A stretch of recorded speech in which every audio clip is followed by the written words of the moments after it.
Philosophy should come with a warning label. Overthinking may cause irreversible breakdowns. Someone who thought too much and never fully came back. They say philosophy is the love of wisdom. But what happens when that love turns into obsession? When the desire to understand life reveals that maybe life never made any sense at all? What if, instead of setting you free, thinking traps you in an endless hall of mirrors, where every answer echoes back as a new question? This isn't a self-help manual, and it's definitely not a celebration of collapse. This is a brutally honest and darkly elegant philosophical guide to the kind of ideas that seem deep, seem liberating, seem wise, but if taken too seriously, slowly erode the foundation of your inner world. Here are 20 ideas that shine like truths, but in the dark, reveal themselves as clever forms of existential sabotage. Ideas backed by names like Nietzsche, Camus, Foucault, Nagarjuna, Rousseau, Schopenhauer, thinkers who stared into the abyss and, instead of running, decided to take notes. Each chapter of this video is an intellectual trap, a temptation, a distorted mirror. You won't find promises of happiness, meaning, or peace here. What you'll find is clarity, and with it, the uncomfortable realization of just how cracked the idea of life might actually be. This guide doesn't want to destroy you. You'll do that yourself if you take these ideas too seriously. But if you're brave enough to laugh at them, to challenge them, to recognize them in your own thoughts, maybe, just maybe, you'll find something deeper than hope. The freedom to live after all your illusions have collapsed. So take a deep breath, think slowly, and get ready to be wounded by well-reasoned arguments. Have you ever wondered what happens when freedom is taken to the extreme? When it stops being a victory and turns into a trap, a maze you built with your own hands? That's the quiet dilemma running through the ideas of Nietzsche, Artaud, and Foucault. The danger of confusing liberation with delusion and forgetting that even in chaos, we're still responsible. Nietzsche invites us to kill God, to break away from inherited values, traditional morality, all the things that gave us comfort and direction. But it wasn't just a destructive impulse. He knew that once the foundations are gone, we're left with the hard task of building something new. Radical freedom, for Nietzsche, is a massive responsibility. The free spirit isn't just someone who breaks chains. It's someone who creates meaning out of nothing. And that's where many people fall apart, because it's easy to confuse breaking free with falling apart. Antonin Artaud, the poet of the inner scream, dove deep into that abyss. In his desperate search for authenticity, he blurred the lines between art and madness, body and word, language and pain. Artaud didn't want to adapt. He wanted to scream the world into making sense, but in that scream, he unraveled. Because total freedom, when it doesn't recognize its own limits, becomes delusion. That's where Foucault comes in, the most clinical of the three. He warned us, every structure that tries to organize knowledge, psychiatry, medicine, morality is also a form of power. He exposed rationality as a tool of control. But in doing that, Foucault left us with a dangerous question. If every norm is part of a power game, how do we live without any? How do we act if every action is already shaped by invisible structures? This is usually the point where people throw their hands up and say, so everything's relative. And that's when the collapse begins. Because when you reject all reference points, all direction, all structure, what's left is just a naked individual standing in front of a deafening void. You break the chains, but now you're drowning in the ocean. Here's the uncomfortable truth we need to face. Freedom isn't the absence of responsibility. It's the amplification of it. The more free you are, the more accountable you become for the consequences. That abyss in front of you, it's not the world's fault. It's not God's fault. It's not society's fault. A lot of times, you dug it yourself. And the scariest part? Maybe you're still living in it. Let's bring this back to real life. Have you ever made a decision that felt like liberation, but slowly turned out to be destructive? ending a toxic relationship, quitting a soul-crushing job, walking away from the religion you were raised in. These can all be acts of freedom. Or they can be the beginning of a long fall if you don't have anything to build in place of what you destroyed. The problem isn't breaking away, it's what you do afterward. Nietzsche warned us about the last man, the one who chooses comfort over courage, numbness over meaning. But there's also the man of delusion, the one who thinks destruction is enough, who treats freedom like it's the destination, not the beginning. This is the person who runs from the responsibility of meaning, who wants freedom without the burden of choosing, who breaks away from everything but never decides what to commit to next. Responsibility, in this context, is an act of creation. It's not about moral guilt, it's about existential awareness. You are the architect of your own labyrinth, and if you're lost inside it, maybe it's not the world that needs to change. Maybe you need to stop digging. But don't worry, this isn't an accusation. It's an invitation to clarity. Don't run from the abyss. Look at it. Don't run from the delusion. Recognize it. There's wisdom in the chaos, yes, but only for those who walk through it with open eyes. Artaud showed us that madness can be poetic. Foucault taught us that knowledge is power. And Nietzsche taught us that the abyss stares back, but he also taught us to dance at the edge and to turn despair into art. So, are you dancing or are you falling? This is the hardest part, accepting that freedom is a work in progress, that yes, you're going to fail, that yes, the abyss will tempt you, but there's beauty in rebuilding with your own hands, not as someone who denies the chaos, but as someone who's learned to move through it. And this applies to everything: your love life, your career, your spirituality. Chaos won't give you answers, it gives you space. And what you do with that space determines whether you're truly free or just lost. So here's a challenge: own your delusion, but not like someone who gives up. Own it like someone who embraces what's strange inside them and decides to take responsibility for it. Being free means responding to your own darkness with light, not with more darkness. Have you ever experienced this kind of freedom that feels heavy? Have you ever broken free from something, only to realize you created an even bigger problem? Share your story in the comments. Let's talk about it. Someone else might be going through the same thing, and your story might help light the way. And what happens when the abyss becomes routine? When the desire is still there, but the joy is gone? You're not really searching anymore, just repeating. And that destroys you too. Is there anything more exhausting than chasing something, and the moment you finally get it, it already feels empty? You don't even celebrate. You just check it off your list and move on to the next goal. That's not motivation, that's exhaustion in disguise. Arthur Schopenhauer looked this kind of exhaustion straight in the eye. For him, life isn't some feel-good adventure like people try to sell us. Life is driven by a blind force, the will to live, that pushes us forward, but never actually satisfies us. It's like a thirst that only grows the more you drink. And when that will takes over, desire becomes a trap. At first, it feels like excitement. Then it becomes routine. Then it turns into obsession. You don't want it anymore. You need it, not because it brings joy, but because your body, your mind, your entire day-to-day life has been built around it. That's the habit without joy. And the scary part, it doesn't always look like a problem. It's dressed up in socially acceptable ways. Working non-stop? That's called productivity. Dragging yourself to the gym every day without passion? That's discipline. Chasing goal after goal after goal? That's focus. But on the inside, something is fading. You go through the motions, but you don't feel much of anything anymore. Schopenhauer saw suffering in that exact cycle: desire, frustration, achievement, boredom, new desire. And the little bit of pleasure we get between those points?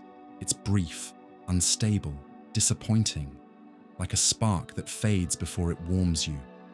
That's why, to him, happiness is an illusion. It's a promise that keeps you running, but never quite arriving. Now take a brave look at your own life. How many things do you do every day that have lost their meaning? How many of your habits come from genuine desire? And how many are just empty repetition? Do you feel passion for what you do? Or are you just going through the motions? Some people follow strict diets, not for health, but out of fear. Some post on social media, not for joy, but out of anxiety. Some work, study, grind, not because they love it, but because they wouldn't know who they are without it. That's the cruelest version of this addiction. You don't feel anything anymore, but you don't know how to live any other way. And that's where Schopenhauer's philosophy hits deeper. He's not saying, give up on everything. He's saying, look at what drives you and ask if it still makes sense. Yes, he's pessimistic, brutally so. But sometimes, pessimism tells the truth no one wants to hear. And the truth is this: maybe you're not really living, just staying busy. Maybe what looks like discipline is really just fear of silence. That silence you try to drown out with background TV you're not even watching. That urge to check your phone for the 10th time without any real reason. That packed schedule that keeps you from facing the emptiness of not knowing what you truly want. You're not alone in this. Our whole society is built to keep us constantly moving. The market, hustle culture, productivity influencers, they all say, do more, but no one ever asks, more for what? And here's the core of Schopenhauer's message: the more you desire, the more you suffer. Not because wanting is wrong, but because most of our wanting is blind, automatic, out of control. So he suggests we learn how to want differently, to pause, to search for experiences that bring not stimulation, but rest to the soul. At this point, he almost sounds Buddhist. And no, it's not about denial. It's about living with less anxiety, more clarity, accepting that life has empty spaces, and not all of them need to be filled. That idea makes us uncomfortable. We're raised to always want more results, more recognition, more growth. But no one teaches us how to stop. No one teaches us how to be enough. Have you ever asked yourself, what if I don't want to keep climbing, running, competing? What's left of me then? If the answer is, I don't know, that's where the real inner work begins. Because when the joy is gone and the habit remains, you're in the subtlest kind of prison. You don't feel anymore, but you can't stop. That's where freedom starts to look a lot like dependence, and desire, which should be a fire, becomes just smoke. It's hard to break out of that, but it's possible. It starts with tiny decisions, saying no to a soul-draining obligation, saying yes to something that doesn't earn money but feeds you, letting silence exist between meetings, taking a deep breath before the next scroll. These choices go against the current of the world, but they move with the part of you that's still alive. And maybe the answer isn't wanting less, but wanting better, wanting with awareness, with responsibility, with the courage to admit that not everything you want wants you back, because when desire becomes routine, you survive. But when routine becomes identity, you stop existing. Saying, that's just how I am, might just be a way of never changing again. Few phrases carry as much philosophical weight and hidden danger as this one. That's just how I am. Said with pride, it sounds like confidence, strength, authenticity. But in many cases, it's the exact opposite: a quiet scream of fear, a shield against the discomfort of change, and on a deeper level, a desperate attempt to keep the ego intact, even if it means killing off your evolving self. Because being human means being unfinished. We are always becoming, always in motion, caught somewhere between who we were and who we could be. As the Greek philosopher Heraclitus said, no man ever steps in the same river twice, because it's not the same river, and he's not the same man. But some people try to freeze the flow. Some choose to stop time on the inside. And that's when the frozen ego is born. This ego feeds on certainty, on repeated routines, on automatic phrases like, "That's just who I am." "I don't like change." "If you love me, accept me like this." But it's not really about identity. It's about defense. Defense against the fear of the unknown. Defense against the pain of looking inward. Defense against the risk of becoming someone you don't yet recognize. But here's the harsh truth. When you refuse to change, you also refuse to live. Because living is, at its core, a process of becoming, of constant transformation. With every experience, every loss, every connection, something in you shifts. And when you insist that you've always been the same, you're not being true to yourself, you're betraying yourself. That refusal to grow is a subtle form of existential suicide. You still breathe, you still speak, you still go to work, but something inside you has died. The drive to grow, the curiosity to learn, the courage to open up. Of course, change is scary. It demands vulnerability. It's slow, confusing, full of setbacks. But it's the only way to keep becoming someone, instead of becoming just something. It's important to be clear. Owning who you are is not the problem. The problem is when it becomes an excuse to stay stuck. It's the pride of being authentic while hiding behind unresolved trauma. It's calling yourself strong-willed when really you're just scared to open up. It's clinging to a firm opinion when what you actually have is emotional rigidity. Existentialist philosophers like Sartre remind us that we are not born with a fixed essence. We are what we do with what we are. You may have tendencies, a history, a temperament, but none of that defines who you'll be tomorrow, unless you refuse to act any differently. The modern world doesn't help. We're sold the idea of being yourself, as if that's the final destination. But what if being yourself is just the beginning? What if the real challenge is to grow beyond who you are now? Not by rejecting your essence, but by refusing to be trapped in it. The comfort zone of "that's just how I am" feels safe. But it comes at a cost. The cost of never discovering all the versions of you that could have existed. The loves left unlived, the talents unexplored, the new truths you never let yourself even consider. That's why this resistance to change is a slow fade. You don't die all at once. You disappear in pieces, repeating patterns, reactions, behaviors until you're predictable. And the predictable doesn't live. It just functions. How many times have you heard someone justify destructive behavior with, "I'm just a jealous person, what can I do? I'm hot-headed, always have been. I don't like talking about feelings, that's just me." These are walls. And every time you build a wall like that, you shut something new out, something that might help you grow. So what's really behind this obsession with a fixed self? Fear. Fear of losing control. Fear of failing if you try to change. Fear of being told you need to grow, because that stings your pride. Fear of letting go of who you've always been and not knowing who you'll become. But that fear, left unchecked, becomes a prison. You cling to your idea of self like a life raft, but that raft won't save you. It just keeps you from learning how to swim. Psychologist Carl Rogers once said, "The curious paradox is that when I accept myself just as I am, then I can change." Accepting yourself isn't the end of growth. It's the first step toward it. And if philosophy teaches us anything, it's this. Identity without change becomes rigidity, and rigidity becomes suffering. So when someone says, "I'm just like that," with too much certainty, maybe it's worth asking, are you really like that? Or did you learn to be like that in order to survive? Are you really like that? Or have you just never had space to be any different? Maybe "that's just how I am" isn't the truth. Maybe it's just the version of you that helped you get this far.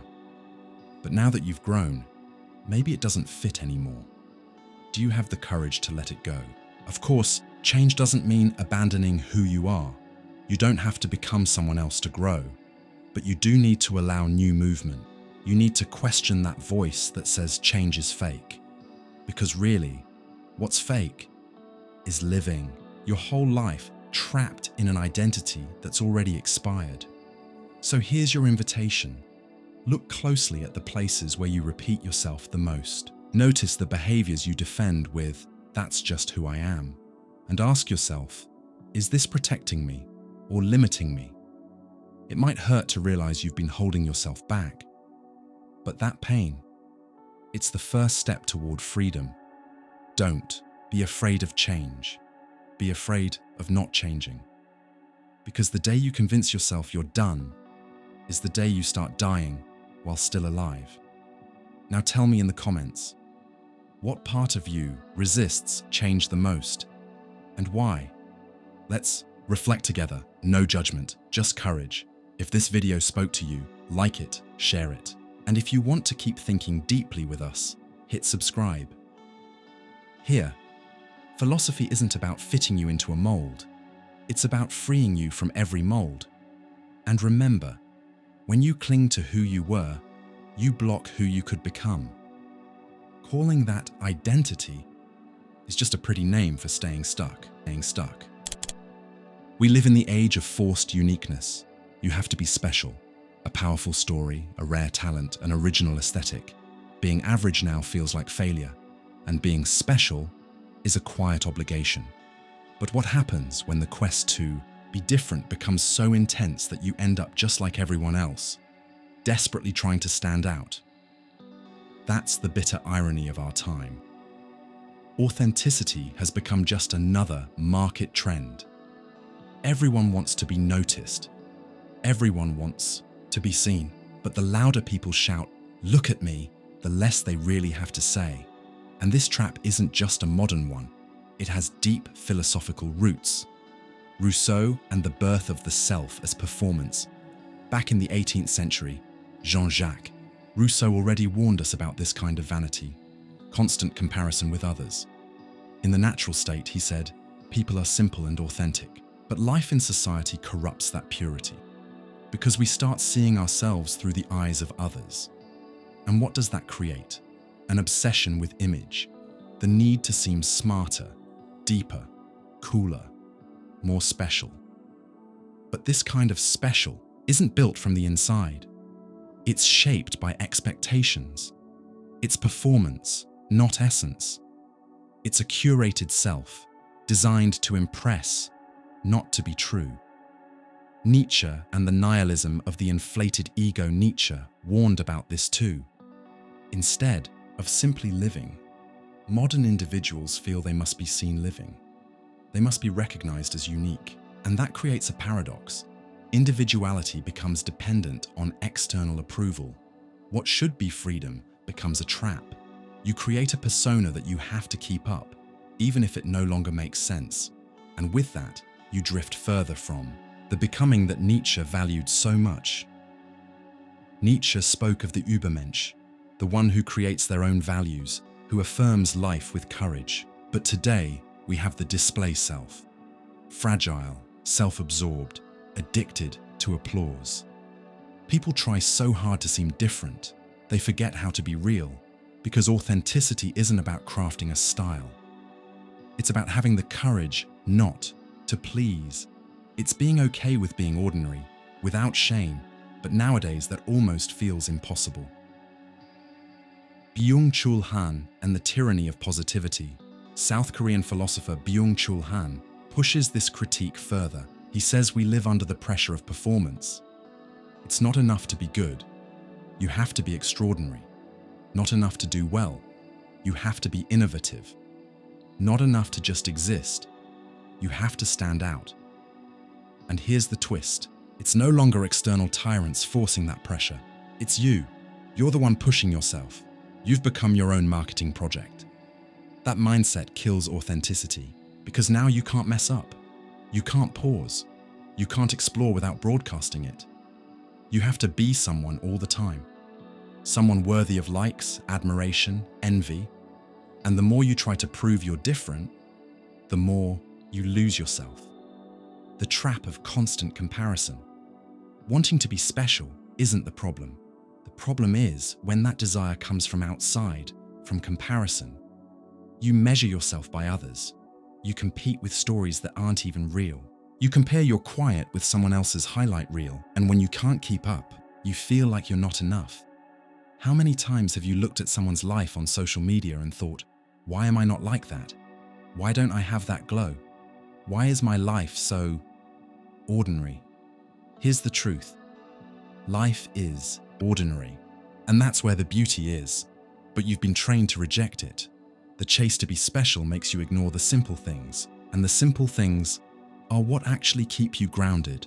A quiet moment of affection, a day with no big news, work done with care, a coffee with no photo.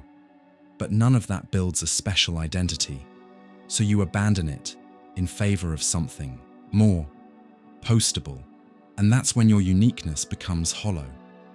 You become just another person trying to be different, but ending up completely generic. Real authenticity is quiet. Being truly authentic isn't about performing your uniqueness. It's about staying true to yourself, even when no one's watching. It's about acting according to your values, even when they don't get applause. It's saying, this is me, with simplicity, not with arrogance. You can't buy authenticity. You can't copy it. You can't fake it. It takes time, solitude, and inner listening. And all of that goes against the pace of modern life. Because living authentically doesn't get likes, but it does bring meaning. And maybe that's what being special really is. Being okay with being ordinary and still feeling whole. Doing something well, even if no one notices. Being just another person and still complete. Uniqueness that doesn't need to scream, you are unique, but you don't need to prove it every day. Your uniqueness is in how you see, how you care, in the quiet you carry, in the things no one sees, but only you hold. If everything special about you needs to be seen to exist, maybe it's not that special after all. So the question is, do you want to be unique, or do you just want to be loved? Because sometimes, this desperate need to stand out is just a masked cry for affection, an old wound, a need for validation that never got answered. And if that's the case, maybe it's time to pause, to be quiet, to step out of the spotlight and back into yourself. Real authenticity requires letting go of image. It takes courage to be imperfect. It asks for a kind of existential humility, the humility to just be another human being, trying to figure life out. And that's okay. You don't need to be amazing. You just need to be whole. Now tell me, have you ever felt pressured to be different just to feel accepted? Drop it in the comments. Let's break down this illusion of forced uniqueness together. And if this message speaks to you, hit subscribe. You don't need to perform anything here. Just think with us, with truth. Because sometimes the people running the hardest to be special are just afraid of disappearing. But disappearing from yourself, that's the biggest risk of all. Have you ever felt like nothing really matters? That everything we do is just a more refined way to pass the time between being born and dying? That feeling, which can feel like sadness but also strangely freeing, is the perfect soil for nihilism. But what happens when it's not just a passing phase and becomes your way of life? When nothing makes sense becomes your personal philosophy? That's when you step into one of the most dangerous and most fascinating places in existence. Nihilism is the belief that life has no inherent meaning. As Nietzsche said, God is dead. But nihilism doesn't start with destruction. It starts with brutal honesty. Looking at life and saying, I don't see any fixed purpose, and maybe I never will. From there, three paths can appear: despair, escape, clear-eyed courage. Camus, Nagarjuna, and Sioran each walk these paths in their own ways. Camus, absurdity and rebellion. Without illusion, Albert Camus starts with a harsh question. Why don't we just end it? If life is absurd, if the universe is indifferent, if there are no guarantees, why keep going? His answer, because living is an act of rebellion against that absurdity. He doesn't tell us to fake meaning, but he doesn't tell us to quit either. Camus offers rebellion. Keep going despite the emptiness. Choose awareness over numbing. Seek joy without illusion. His most famous image is Sisyphus, endlessly pushing his boulder. A pointless task, repetitive, eternal. But Camus says, we must imagine Sisyphus happy. Happy. Why? Because he stopped expecting meaning. And in that, there's freedom. But freedom comes at a cost. It means living with no promises, no guarantees, no it'll all make sense later. And for many people, that's too much to bear. Nagarjuna. Emptiness as non-attachment. On the other side of the world, in the heart of Buddhist thought, Nagarjuna offers an even more radical idea. Everything is empty. Nothing has fixed essence. No thing truly exists on its own. Everything arises through relationship, in flow, in impermanence. This kind of nihilism doesn't look like despair. It looks like detachment. It's not that nothing matters. It's that meaning isn't fixed. It comes and goes like waves. Nagarjuna's wisdom doesn't deny reality. It just doesn't cling to it. He teaches the middle way between being and non-being, between attachment and collapse. It's a kind of therapeutic nihilism. You don't care less, you just care differently. But if you're used to chasing solid truth, this can feel cold. That's where many get lost. They confuse detachment with apathy. They confuse seeing through illusion with no longer living at all.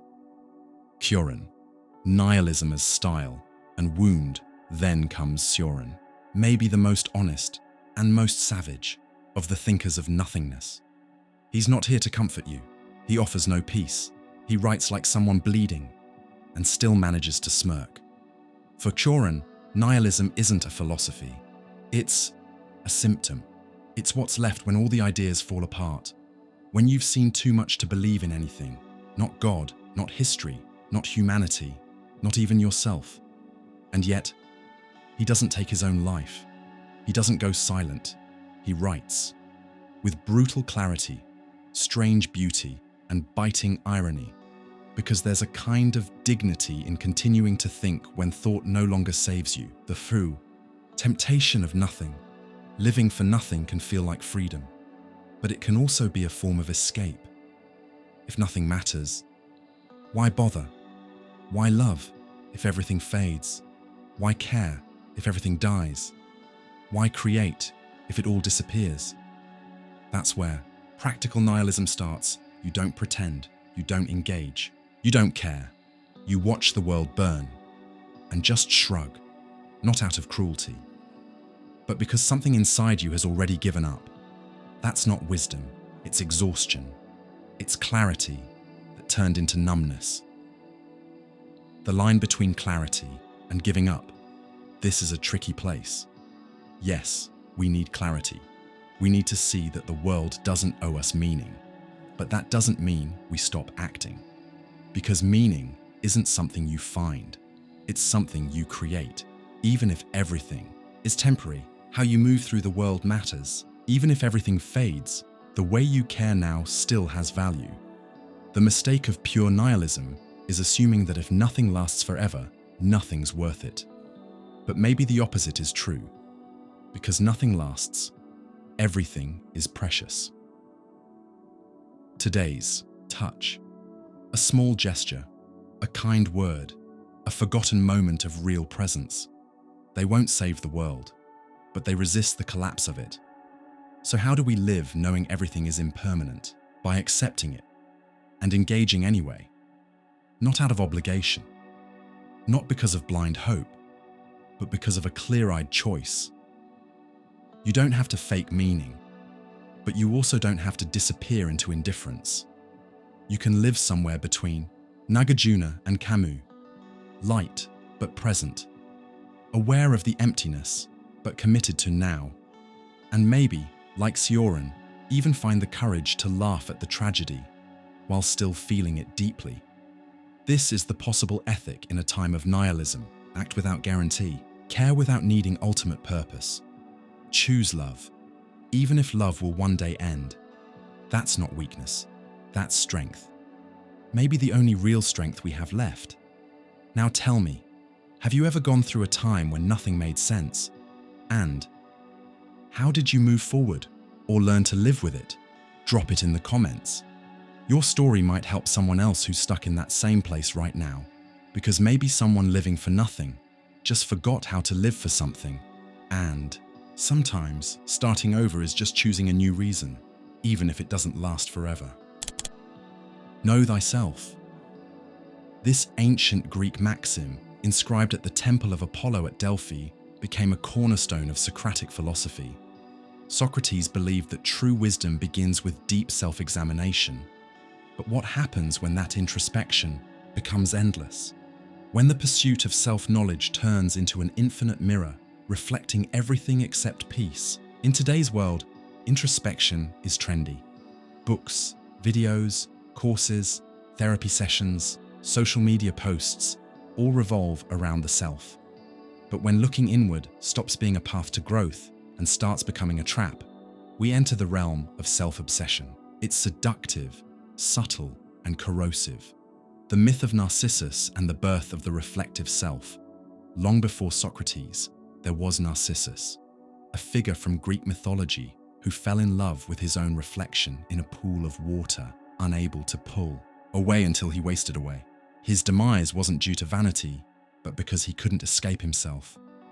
This is the first pitfall of self-obsession, becoming so enamored with understanding oneself that actual living takes a back seat. You analyze, interpret, rationalize, and decode, but you don't act. Or if you do, it's merely to perpetuate the cycle. More analysis, more therapy, more theories about yourself. It's like constructing a labyrinth within your own mind. The more you wander through it, the further you drift from something simple: presence. Socrates and the birth of the philosophical mirror. Socrates was a master of provocation. He didn't seek answers. He aimed to dismantle certainties. He questioned others to prompt them to look inward. But here's a detail often overlooked. Socrates examined himself to live better, not to live within himself. His self-analysis was a tool for ethical living, striving for harmony between thought and action. He never fell into the trap of excessive ego. Modern self-obsession, however, turns introspection into a performance. It's the spiritual selfie. It's not enough to grow. You have to showcase your growth. It's not enough to feel. You must document, narrate, and justify it. In this process, silence vanishes. The true self gets lost in the need to be understood, validated, and explained. The maze of the overanalyzed mind. You know the type. Someone who has read everything about themselves. They know their traumas, patterns, triggers. They can explain every emotion with technical jargon. Yet, they're still stuck. Why? Because knowledge without action is mere ornamentation. When knowledge focuses solely on oneself, it risks becoming a foggy mirror. You see yourself, but you don't transform. The mind becomes a museum of interpretations. Every wound has a label. Every behavior has a rationale. But nothing changes. It's exhausting. Exhausting to think so much about oneself. Exhausting to live in a constant state of analysis. Exhausting to never feel light. And the worst part?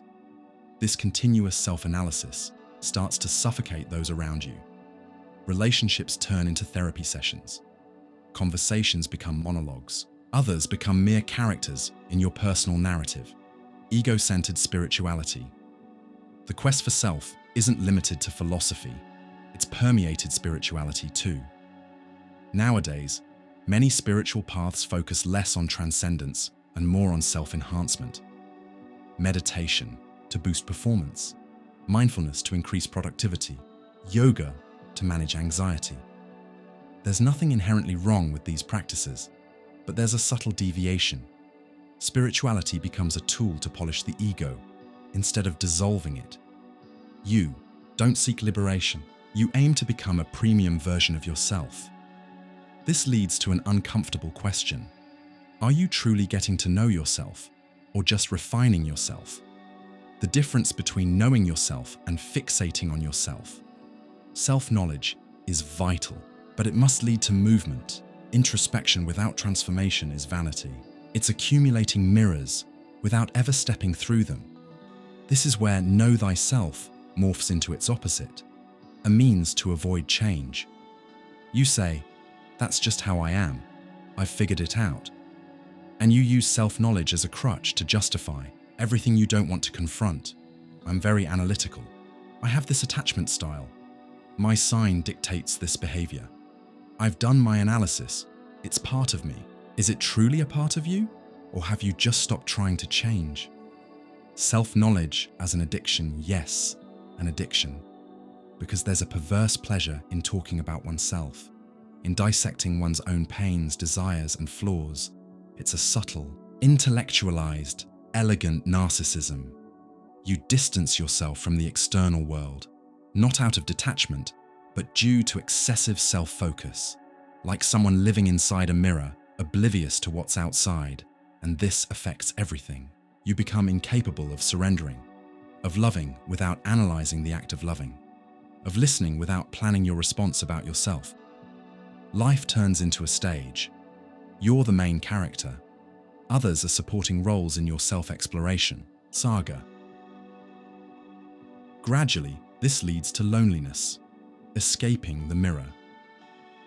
The solution isn't to abandon self-knowledge, it's to restore it to its rightful place. It's a means, not an end. Knowing yourself should expand your connection with the world, not shrink it. It should make you more sensitive to others, not more self-centered. It should prepare you to live more courageously, not to live solely in observation. Sometimes, the wisest act is to simply act without overanalyzing, to speak without editing, to feel without explaining, to err without justifying. That's freedom. It's the moment you realize that true self-knowledge doesn't trap you within. It returns you to the world with greater authenticity. Returning to the world philosophy aims to transform us, not to imprison us in endless self-discourse. Socrates provoked to awaken others, not to leave them spinning in eternal self-circles. The question is, are you truly getting to know yourself? Or are you hiding? Are you opening up or surrounding yourself with mirrors? Looking inward is necessary, but truly living requires the ability to look outward as well. It's in encounters with others that your identity reveals itself. In listening, in giving, in being present.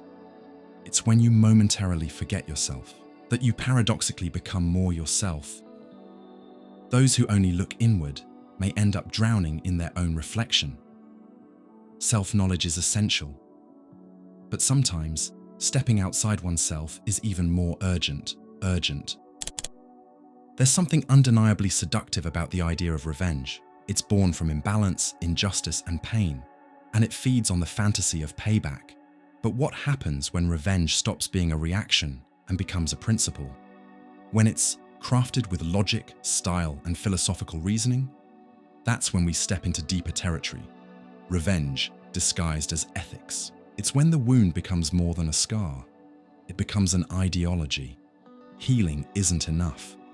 Now you need to strike back, but strike back with reason, with precision, with philosophy. You don't scream. You don't break things. You justify. And behind every move, there's a whisper. Now it's my turn. Heraclitus and fire as justice. Heraclitus, the obscure, once said, "War is the father of all things." To him, conflict wasn't an accident. It was the core of reality. Creation comes from tension. Fire burns to transform. In that view, revenge doesn't look like a moral flaw. It looks like a cosmic principle. You don't get revenge out of malice. You restore balance. If they hurt you, It's only natural to want to return the favor. If they broke you, part of you wants to break them back. It's the eternal return of fire. Nothing stays, everything burns and becomes something else. Heraclitus wouldn't tell you to forgive. He'd say, turn your fire into creation. Make your revenge into art. Schopenhauer and resentment, as Will Schopenhauer saw life as driven by blind will, a force that drags us through suffering. He believed people are wired for pain, both their own and others. In that world, revenge isn't just a reaction, it's an expression of that will, a need to affirm yourself in front of whoever hurt you. Schopenhauer didn't promote revenge, but he got it. A wounded soul doesn't just want justice, it wants emotional reparation. It wants to look someone in the eye and say, you didn't win. Here's where things get tricky. You start seeking dignity and end up craving domination. Revenge dressed up as ethics doesn't just balance the scales, it flips them. And if you're articulate enough, it can even sound noble. But underneath, it's just a wounded ego looking for power. Becoming. What hurt you? With style. When revenge becomes aesthetic, it stops being an outburst. It becomes a project, a story arc. You want to show the world, especially that one person, that you've won, not just won, but won with elegance. They betrayed you, now you're untouchable. They humiliated you, now you're respected. They underestimated you, now you're admired and unforgiving. You don't lash out, you evolve. You don't yell, you write. You don't fight, you argue. Revenge becomes a statement, and that statement becomes your identity. At that point, you don't even know who's in charge anymore. Is it reason or pain disguised as reason? The mirror trap. Here's the danger. You start out seeking justice, but you become the reflection of what hurt you, just with better language, more control, better clothes, but you're still hurting people. Revenge, as ethic, makes pain feel righteous. It rationalizes resentment. It turns trauma into a lifestyle. You don't just justify your actions, you glorify them. You say you're staying true to yourself, but really, you're staying loyal to your wound. When pain becomes a code of conduct, it's one thing to feel pain, it's another to make it your compass. And it happens more than we admit. People become cold because they were betrayed, tough because they were rejected, cynical because they were lied to, not as a conscious choice, but as an emotional defense system that quietly becomes a life philosophy. You shut down, you rationalize it. Then one day, you realize pain has shaped your worldview. You stop trusting. You don't open up easily. You've always got one foot out the door and a good speech to justify it. You say you've grown, but maybe you've just armored up, and when pain becomes policy, it poisons everything, even your most genuine connections. The cold aesthetic of payback revenge has gone sleek. Now it's stylish to be cold, silent payback, classy comebacks, winning quietly, but making sure they see it. It's a socially accepted form of revenge, even applauded, but it's still revenge, because it doesn't come from self-love. It comes from needing them to feel something. It's control disguised as confidence. Payback with a filter, and it's exhausting. You have to keep performing, keep up the storyline, keep proving you're above it, when really, you're still stuck in it. The ethics of letting go. There's another way. It's quieter, harder, less glamorous. It's the way of not matching their energy, breaking the cycle, refusing to become what hurt you, not out of weakness, but strength, the kind of strength that refuses to carry poison forward. Liberation means not living just to respond. It means living for yourself. It means turning pain into wisdom, not into weapons. Heraclitus talked about fire that transforms. Schopenhauer about will that consumes. Maybe it's not about denying fire, but choosing what it burns and what it lights up. So ask yourself, are you responding or just repeating? Was your ethic born from your values or from your wound? Are you leading your life with awareness or just reacting with flair. Because even if revenge feels justified, it's still a reaction. And living in reaction is giving up authorship. You don't need to prove you've won. Winning is not needing to prove anything. If you become what hurt you with style and arguments, you're still hurt. Real strength is not needing to strike back at all. The promise of total freedom is seductive. Doing what you want, when you want, how you want, it sounds like the peak of personal fulfillment. But what happens when you finally can do anything and realize none of it really moves you? When having no limits doesn't set you free, it paralyzes you. That's the subtle trap of one of modern life's biggest myths, freedom as the ultimate goal.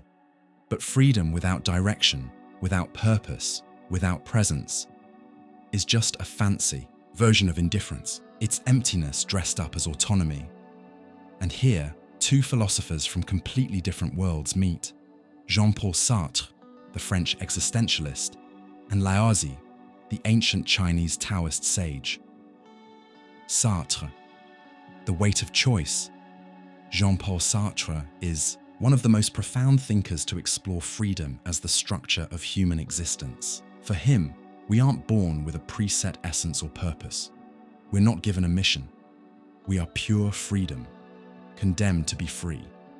That radical freedom is both a gift and a burden, because there are no excuses, no outside instructions, no manual for life. Everything you are is the result of the choices you make. But here's the catch. Choosing requires awareness, and awareness demands responsibility. To say yes to one thing is to say no to 1,000 others, and that hurts. So many people hide behind the illusion of freedom. I do what I want sounds empowering, but often it's just a way to escape. Escape from the anxiety of commitment, from the pressure of picking a path and walking it. Because real freedom isn't doing everything, it's choosing something, even when you could do everything else. And what if you could do anything but want nothing? There's a quiet kind of exhaustion that comes from too many options. You wake up with endless choices: what to eat, what to wear, who to talk to, what to follow, what to buy. But nothing seems worth it. Everything feels flat. That's freedom without grounding. You're not guided by genuine desire anymore, just impulses. And impulses, without direction, scatter you. Sartre would say you're not really living freely. You're just avoiding the pain of showing up fully. Because to exist, truly exist, takes presence. And presence hurts. Laozi, the path of not forcing on. The other side of the world and time, Laozi, the Tao Te Ching's author, offered a very different idea of freedom. To him, real freedom is following the natural flow of things, the Tao. It's not about forcing your will onto the world. It's about moving with it, gently, calmly, without unnecessary resistance. Wisdom lies in not pushing too hard, in letting go, not clinging. It might sound opposite of Sartre's emphasis on action and choice, but in essence, they align. Because Laozi isn't advocating for passivity, he's calling for deep presence. Freedom, in his view, isn't about zero restrictions. It's about alignment with what is. And that kind of alignment requires quieting the ego, letting go of the constant need to choose and control. The illusion of autonomy as the highest goal today, we're taught to see independence as the ultimate good. You have to be self-sufficient, do your own thing, need no one, be attached to nothing. But that absolute autonomy can turn into isolation. You become so free, you no longer belong anywhere. You date, but never connect. You dabble in careers, but never commit. You absorb every idea, but believe in none. You become a tourist in your own life, passing through everything, but never really living in anything. And then comes the emptiness, not the rich, fertile emptiness Laozi speaks of, but the numb kind, where nothing excites you because nothing means anything anymore. Indifference as self-defense. Often, indifference is rooted in fear. Fear of getting hurt, fear of failure, fear of disappointment, fear of choosing wrong. So you avoid choosing, you avoid feeling. You say you're just being free, but that's not freedom. It's emotional numbness. It's an elegant way of saying, if nothing touches me, nothing can hurt me. But if nothing can hurt you, nothing can move you either. And if nothing moves you, are you even living? Freedom isn't doing everything, it's knowing what matters. True freedom isn't in opening every door, it's in knowing which ones are worth walking through. It's the ability to say yes and mean it, to say no and not regret it. And most of all, it's not losing yourself in endless options. Sartre once said, "You are what you do with what's been done to you." You don't control everything, but you always get to choose what to do with what life gives you. Laozi might say, those who know how to be content live peacefully, because in the end, the hardest freedom to claim is the freedom to want less. The ease of wanting less. There's a quiet peace in needing less, not as a rejection of life, but as a deeper yes. A yes to what truly matters, to what you'd choose, even if you had no other option. A full life doesn't require endless paths. It requires clarity. Clarity to see that freedom without meaning is just noise, that too many roads can mean no destination, that what looks like freedom can just be fear in disguise. So, what is it to be free?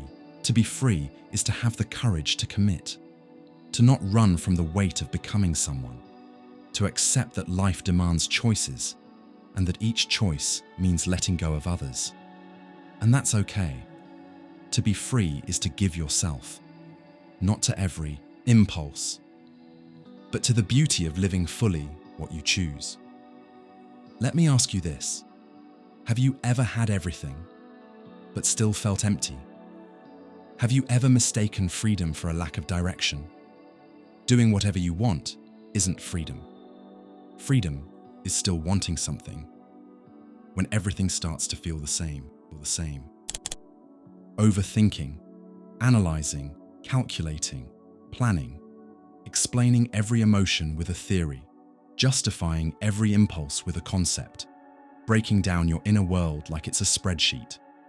Reason, the tool that once freed us from dogma and fear, now traps us, because there comes a point when too much thinking stops being wisdom and becomes numbness. When you rationalize everything, you don't really live anymore. You just organize your life like it's a math problem, and in the process, the first thing to die is your instinct, that quiet inner compass, that body-based wisdom, that healthy impulse that doesn't ask for permission. You don't feel, you interpret. And over time, that disconnects you from what's most alive inside you. Descartes, the empire of reason. It starts, in a way, with René Descartes, the father of modern rationalism. His famous line, "I think, therefore I am," placed rational consciousness at the center of human existence. He taught us to doubt, to mistrust the senses, to trust logic above all else. But there's a cost to this legacy. When the mind dominates everything, the body becomes suspicious. Emotions are obstacles. Desires are flaws. Instincts are threats. So you stop living and start managing. You don't love. You calculate. You don't hurt.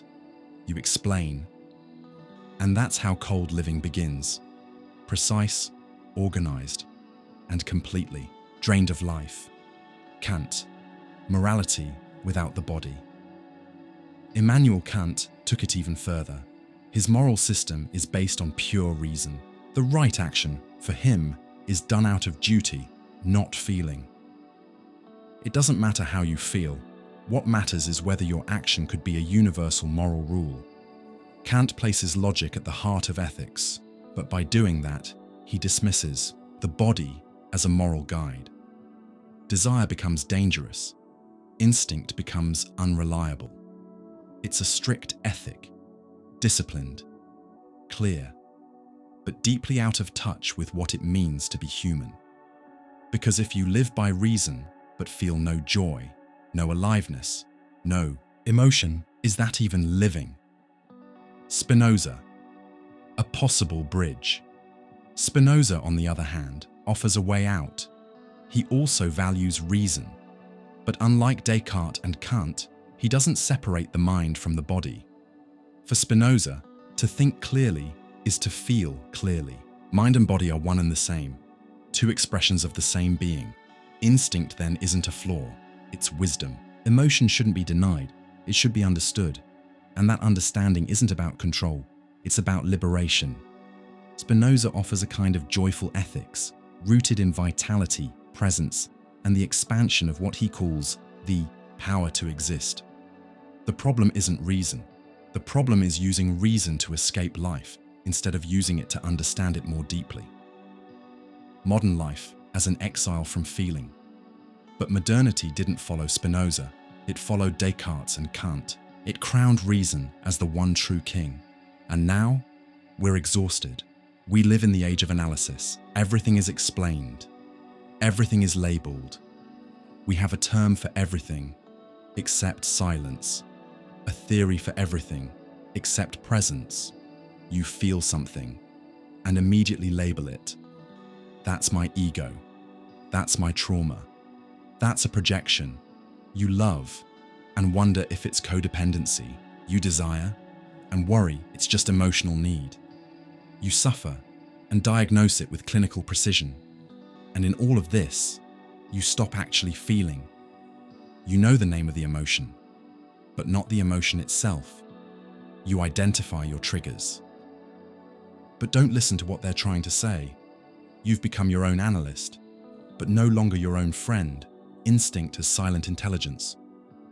Instinct isn't irrationality. It's a deep, ancient, embodied form of knowing. It's the body saying what the mind can't yet articulate. It's a sense of danger without proof, a spark of joy without explanation. It's the yes or no that comes without arguments, but with truth. Dismissing your instinct is dismissing yourself. It's cutting the wire that connects you to the present, to wildness, to the heart. And when you kill your instinct, you freeze. You overthink every choice. You second-guess every feeling. You smother your anger and call it maturity, but that's not maturity. That's just a fear of being wrong, wrapped in rational words. Overthinking kills the flavor of life. Life can't be reduced to what makes sense. In fact, the most meaningful things often don't. The warmth of a hug, the butterflies of a first date, a tear that comes out of nowhere, the sudden urge to dance or help or speak your heart. These things can't be diagrammed, and when you try, they fade, like pulling apart a flower to see its beauty, only to be left with scattered petals and no color. A new kind of reason, the one that feels. This isn't about rejecting reason. It's about remembering to feel. It's about bringing the body back into wisdom, trusting the pulse, the goosebumps, the gut reaction, even when the mind says, this doesn't make sense. Spinoza was right. To think well is to feel well, to feel clearly, without confusion, without shame, because clarity doesn't mean coldness. Lucid living is full living, where body and mind dance together, where logic and instinct look at each other and nod with respect. Maybe you don't need more explanations, just more courage. Have you ever explained your emotions so much that you forgot how to feel them? Overanalyzed your relationships to the point you stopped enjoying them? Rationalized every move until you were stuck? Maybe you don't need more clarity. Maybe you need more aliveness, more body, more trust, more instinct. Not everything needs to be understood. Some things are meant to be lived, because when you explain everything, maybe you're just trying not to feel anything, and sometimes feeling is the only way back to yourself. You close your eyes, take a deep breath, feel the air flowing in and out. The world outside seems to pause. if only for a moment. Your mind slows down. Thoughts drift by like clouds. Peace? Sometimes yes, but not always, because there's a subtle difference between facing yourself and elegantly avoiding yourself. We're living in the age of mainstream spirituality, and with it, the watering down of ancient practices like meditation, mindfulness, yoga, and Zen. What once was a deep path of self-discovery is often reduced to a relaxation hack, an emotional reset button. But what if the peace you're chasing isn't real peace? What if it's just a polished form of numbing out? Spiritual anesthesia, wrapped in good intentions. This is what we need to talk about. When meditation stops being a meeting with yourself and starts becoming an escape. Spirituality as a consumer product. In a market-driven world, everything becomes a product. Spirituality didn't escape. Today, being Zen is a vibe. Meditation is an app. Mantras are playlist background music. Mindfulness is a productivity tool. Silence has a branding aesthetic. You don't transform, you just optimize. But optimizing isn't the same as going deeper. Going deeper hurts. Going deeper forces you to face what you've been avoiding. Optimizing just makes you more functional, inside the same broken system. So meditation becomes just another thing on your to-do list. You don't meditate to dive in. You meditate to endure, to cope, to survive the stress that deep down shouldn't be normalized in the first place. You don't change your life, you adapt to it, with conscious breathing, of course. Shallow Zen, the risk of emptiness, without depth. Zen, both as a practice and a philosophy, is one of the most radical forms of presence. No distractions, no promises, just what is, the now, raw, sometimes unbearable, sometimes peaceful, but always real. But when that practice is consumed out of context, rushed, surface level, it loses its soul and becomes a parody. Non-attachment becomes indifference. Silence becomes avoidance. Impermanence becomes irresponsibility. What should be a way to show up for yourself in full honesty becomes a clever way to check out. Instead of feeling your pain, you use spirituality to not feel it. You meditate so you don't explode. You breathe so you don't react. You go silent so you don't have to face anything. But true silence comes after the confrontation, not before it. Mindfulness is emotional survival mode. Mindfulness, in its roots, is about full awareness, being present, feeling yourself in the moment, observing without judgment. But today, it's become a way to stay calm, without changing anything, to regulate emotions without understanding them, to stay functional in a dysfunctional reality. It's like painting over a cracked wall. It looks nice on the outside, but underneath, it's still falling apart. Mindfulness became capitalism's emotional chill pill. You're burned out, but you meditate. Overwhelmed, but you breathe. The world is insane, but you're grateful.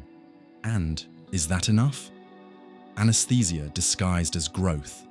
This is the core issue. Anesthetic spirituality. The kind that offers peace without struggle, light without shadow, transcendence without facing the dark corners of yourself. And there's an entire industry behind it. Courses, retreats, Instagram gurus, all promising you can be light, aligned, peaceful. As long as you buy the course, subscribe to the app, follow the steps. But they don't say the most important thing. Facing yourself hurts. And there are no shortcuts. Yes, moments of peace are possible. But if they're used only to avoid what needs facing, then it's not peace. It's escape. An escape disguised as evolution. That's the most dangerous kind, because you think you're changing, when really you're just hiding better. Facing yourself hurts more, but actually heals. Real meditation is uncomfortable. It's not about emptying your mind. It's about revealing what's been hiding beneath all that mental noise. It's not meant to calm you down. It's meant to show you who you are when the noise stops, and sometimes that's brutal.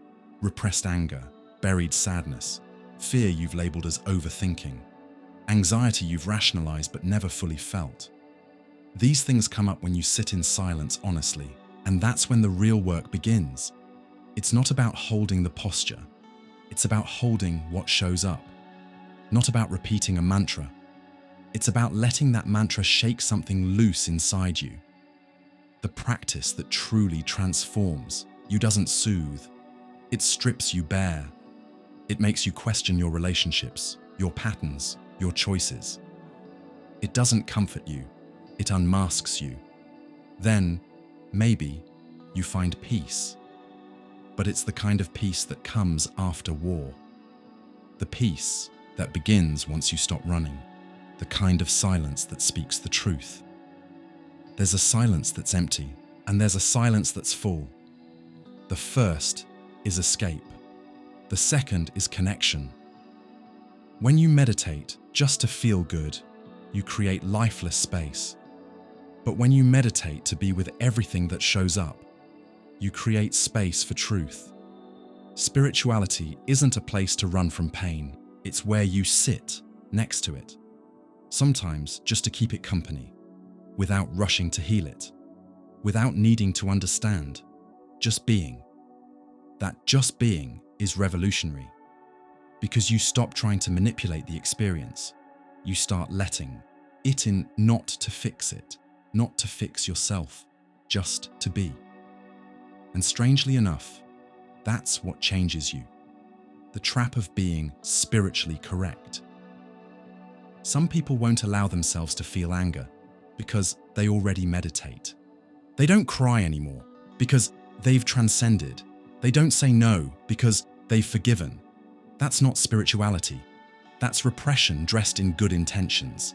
It's faking peace to protect an image, performing balance to avoid chaos. But chaos is part of the path. The path won't save you from pain. It gives you the tools to walk through it with more honesty. Return to the center, not the comfort zone. Spirituality shouldn't take you away from yourself. It should bring you back. But back to where? To the center. That place where you're not trying to be anything. Not light, not shadow, not a teacher, not a student, just whole. With all that you are. No aesthetics, no script, no anesthesia. From that place, you act, you speak, you choose. Not because you're trying to look elevated, but because you're present. So, why? Have you been meditating? That's the question. Are you meditating to find yourself, or just to survive what needs to change? Are you silent out of courage, or afraid of what the noise might reveal? Meditation isn't escape. It's a battlefield, and sometimes an altar, but never a performance. Now tell me, have you ever used spiritual practices to distance yourself from your own truth? Ever pretended to be at peace when all you really wanted was to scream? If you need to meditate just to avoid feeling, maybe you're already feeling too much, too. The desire for control comes from a deep place, from the need for safety, predictability, and mastery. Life is chaotic, uncertain, full of things we can't control. And as humans, we panic and try to lock it all down. But when that desire becomes absolute, it stops being protection and turns into a prison. The obsession with control isn't a sign of strength, it's a reflection of fear. What starts as a search for stability ends up as an attack on your own vitality. Worse, a lot of times, this obsession hides behind philosophy, behind maturity, behind so-called self-mastery. But underneath the wise quotes and the calm appearance, what's really there is panic. Panic about losing, about failing, about not knowing, about not being everything all the time. Stoicism misused, coldness as a virtue. One of the main targets of this distortion is Stoicism. The philosophy of the old Stoics, like Seneca, Epictetus, and Marcus Aurelius, was about how to live, well, Not about denying emotion, but about understanding what's within your control and what's not. If it's not up to you, accept it. If it is, act with excellence. Simple, deep, practical. But today, Stoicism has turned into something else. It became a manual for emotional shutdown, a kind of rational anesthesia. People now repeat Stoic principles not to live better, but to avoid feeling. Self-control became emotional numbness. Being Stoic became being unshakable, even when everything inside is falling apart. This version of Stoicism pushes an ideal of invulnerability. But no one is invulnerable, and anything rigid eventually breaks. Misreading. Nietzsche, will to power or just control issues. Nietzsche is another philosopher who's often misunderstood. He spoke about the will to power, the force to assert yourself, to create values, to shape your world. But a lot of people twisted that into a desire for absolute control, as if real power means controlling everything, as if being strong means being untouchable. But Nietzsche knew better. Real power includes chaos. It includes the tragic. It includes the fall. To Nietzsche, the truly strong person is the one who dances with chaos, not the one trying to strangle it. Wanting to control everything is the opposite of what Nietzsche taught. He preached amor fati, love of fate. Accept everything that comes your way, with courage, with style. But in the shallow reading, he became a symbol of relentless performance, of the hyper-independent individual above good and evil, the one who controls everything until life proves otherwise. Control as a narcissistic illusion. At the core, the desire for total control is rooted in narcissism. It's the illusion that the world should arrange itself around you, that if you plan well enough, think well enough, act well enough, nothing will ever go wrong. But something always goes wrong. Love slips away, health fades, certainty crumbles. The people you love walk out, life escapes, and when it does, you don't just face the loss, you face the collapse of your illusion of control. And the more you tried to control everything, the more fragile you became, because you built your peace on sand. The controller's paradox. People who crave control live in a constant state of alert, always anticipating, fixing, monitoring, correcting. It's exhausting. Your mind never rests, your body never relaxes, your soul never lets go. You think you're in control, but really, you're being controlled by fear. Fear of surprises, fear of vulnerability, fear of being too human. Here's the cruel paradox. Control freaks suffer more from chaos than spontaneous people do, because spontaneous people already expect the unexpected. They know the ground shifts. They know life doesn't follow a script, but the controller bet everything on things staying still. And when they don't, as they never do, everything collapses. The fantasy of being invincible. At its core, wanting total control is a plea to be invincible. You want to be untouchable. Always right, always strong. But that's not human. That's a machine fantasy. And the more you deny your vulnerability, the more disconnected you become from your own sensitivity. You start seeing everything as a threat. Even love feels risky. Even touch is uncomfortable. Even letting go feels dangerous. You shut down, you harden, and slowly, you stop living. Chaos isn't your enemy. Life is unstable by nature, and that's not a flaw, it's a feature. The unexpected pulls us out of our patterns. It reshapes us. It teaches us. Yes, it hurts. Yes, it's scary. But it also opens us. Total control blinds you to the beauty of surprise, to the joy in imperfection, to the truth that things don't have to go your way to go well. Sometimes, what you call losing control is really just life showing you another way. Trusting without controlling. There's a kind of strength that doesn't scream, a strength that trusts. Trusting isn't being naive. It's knowing you don't control everything and choosing to keep going anyway. It's taking action with care, but without obsession. It's making plans and then letting go. That's spiritual maturity.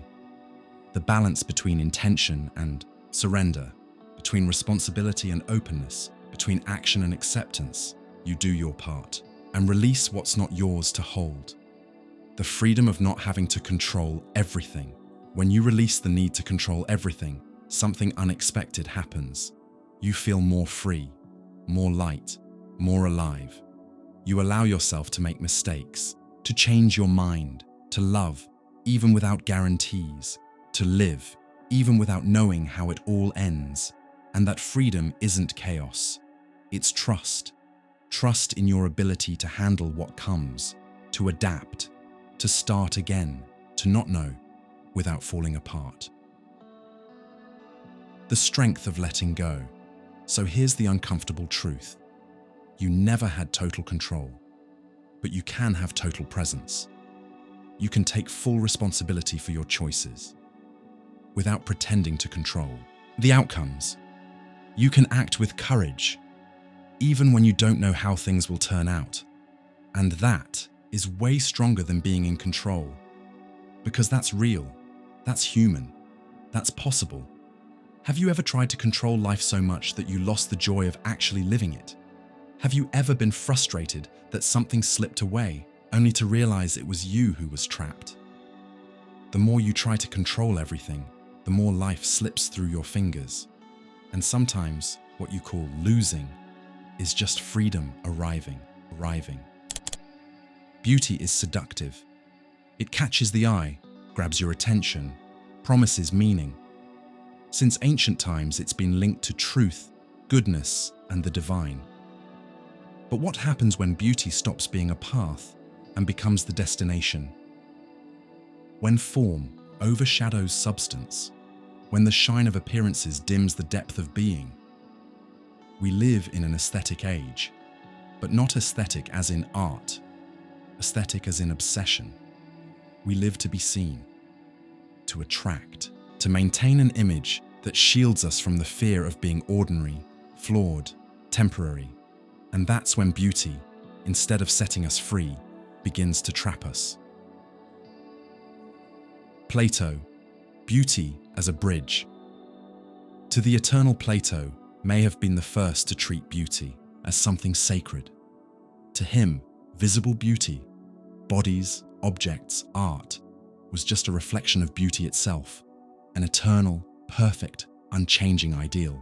The philosopher, then, should use physical beauty as a stepping stone to reach the invisible, from body to spirit, from desire to love, from form to meaning. In the Symposium, Plato describes the famous ladder of love. It starts with loving a beautiful body, then many beautiful bodies, then the beauty of souls, until you reach love for beauty itself, pure, ideal, universal. For Plato, beauty was a path, never the final stop. But today, it's often the opposite. Beauty has become the end goal. We don't want the soul behind the form. We want the form, period. And when that happens, beauty stops being a bridge to the eternal and becomes a prison in the immediate. Wilde, aestheticism as rebellion and a trap. In the 19th century, Oscar Wilde made a bold proposal: art for art's sake, beauty as its own value, needing no moral, no message, no function. He loved the surface, but not in a shallow way. He loved sparkle, style, excess, elegance. To Wilde, life should imitate art, not the other way around. He placed beauty on the highest pedestal, but he also exposed its dangers. In the picture of Dorian Gray, the obsession with youth and perfection leads to inner rot. Dorian stays beautiful on the outside, but his portrait ages, decays, absorbing every sin he commits.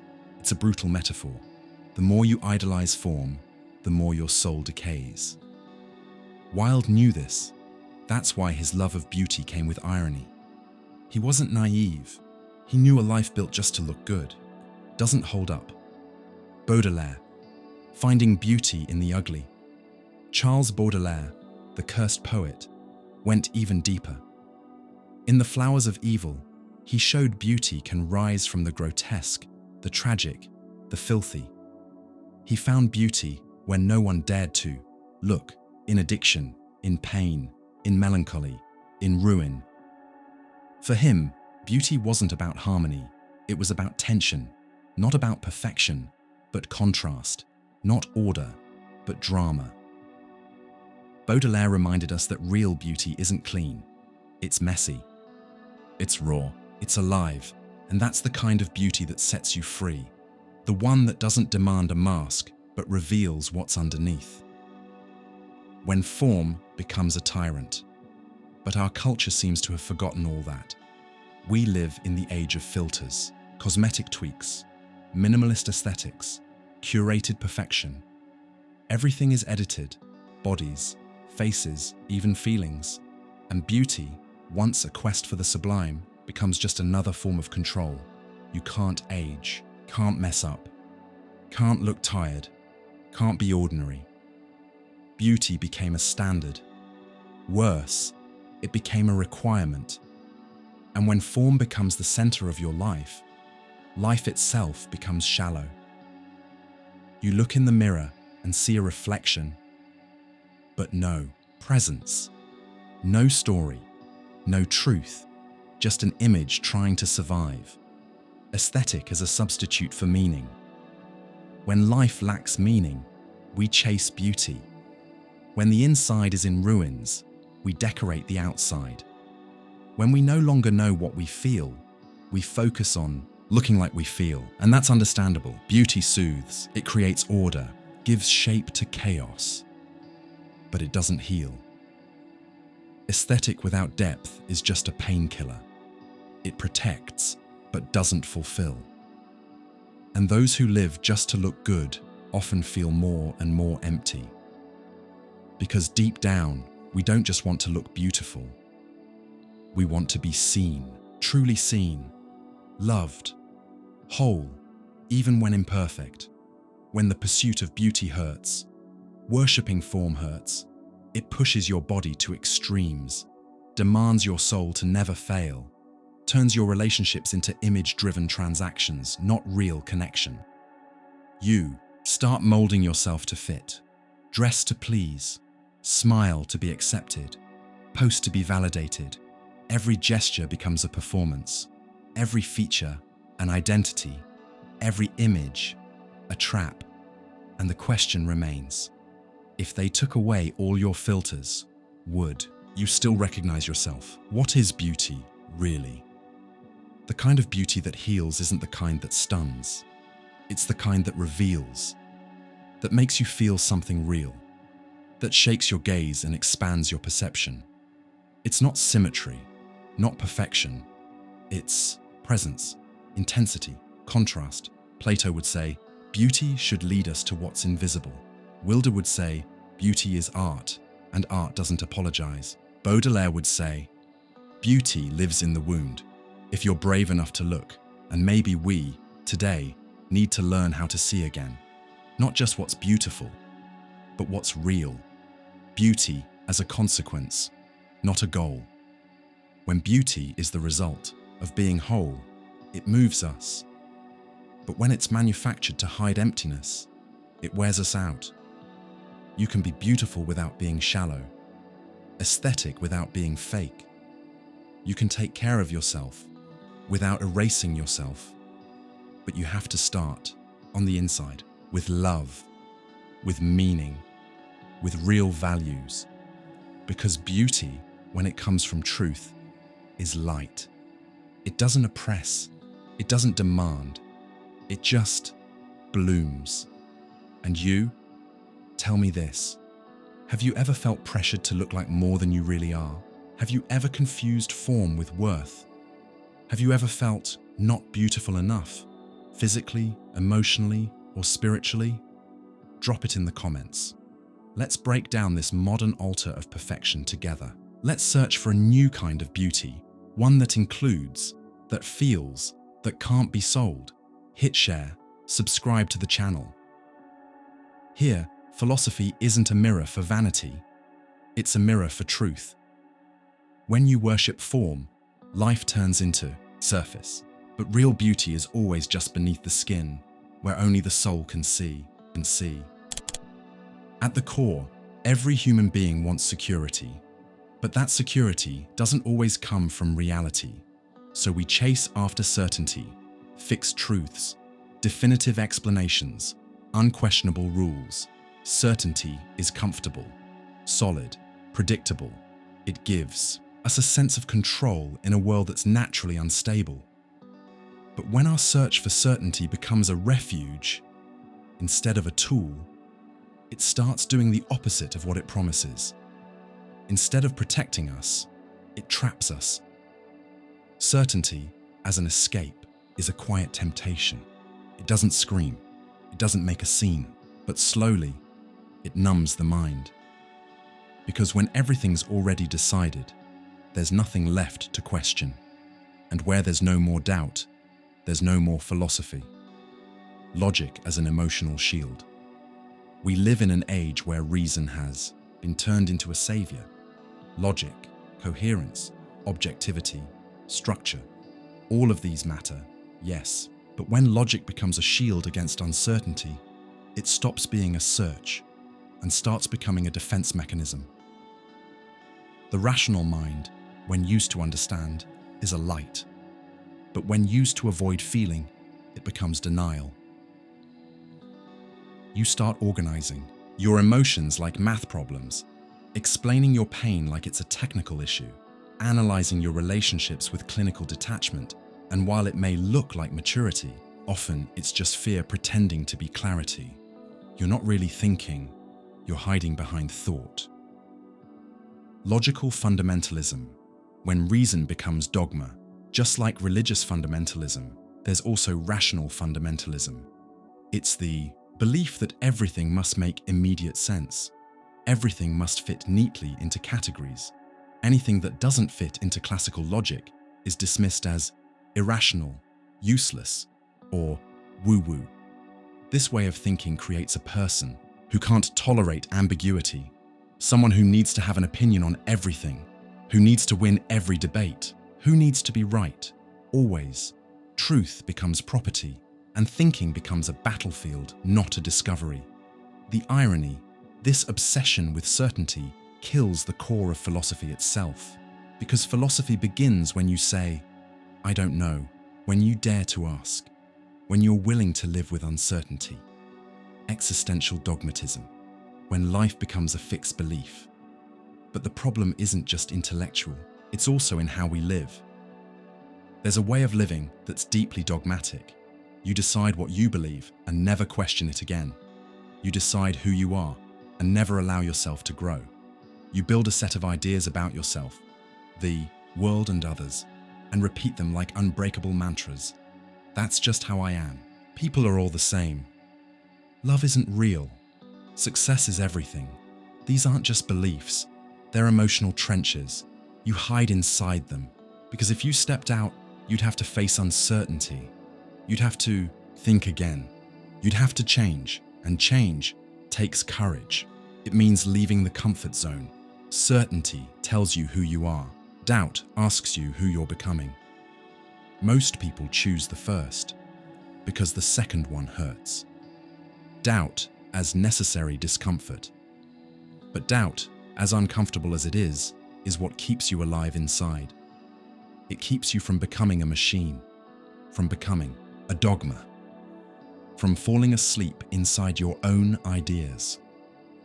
Descartes, the philosopher of reason itself, started his thinking with radical doubt.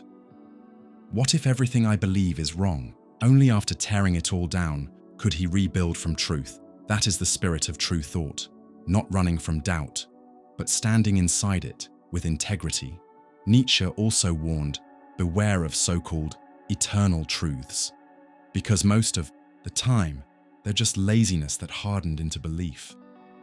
He said, Convictions are more dangerous enemies of truth than lies, because lies can be exposed, but convictions often go unnoticed. Certainty as numbness. Sometimes, certainty is just a way of not feeling. You say, "I already know," because you're afraid to find out you don't. You say, "That's just how life is," because you don't want to be surprised again.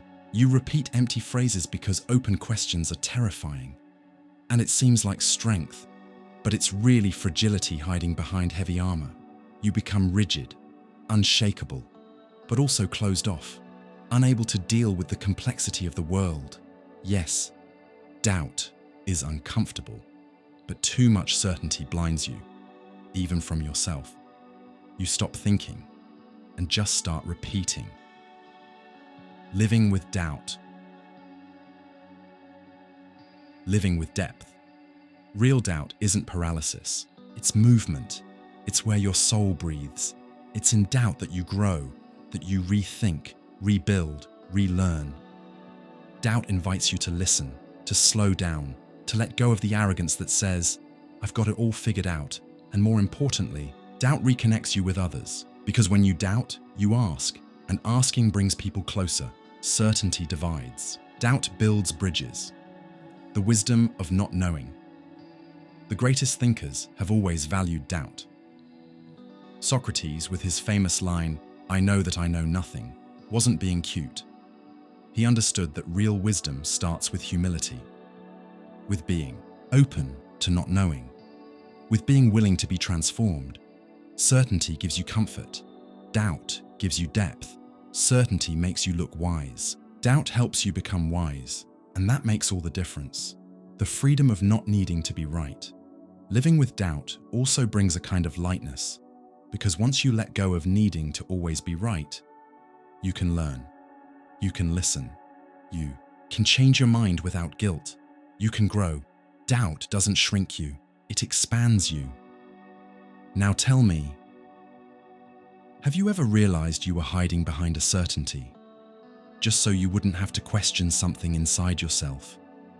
Have you ever felt like doubt was more honest than the ready-made answer? When you run from doubt, you're not chasing truth. You're just avoiding the discomfort of thinking. And sometimes, thinking is the only way to set yourself free. Humans are wired to avoid pain.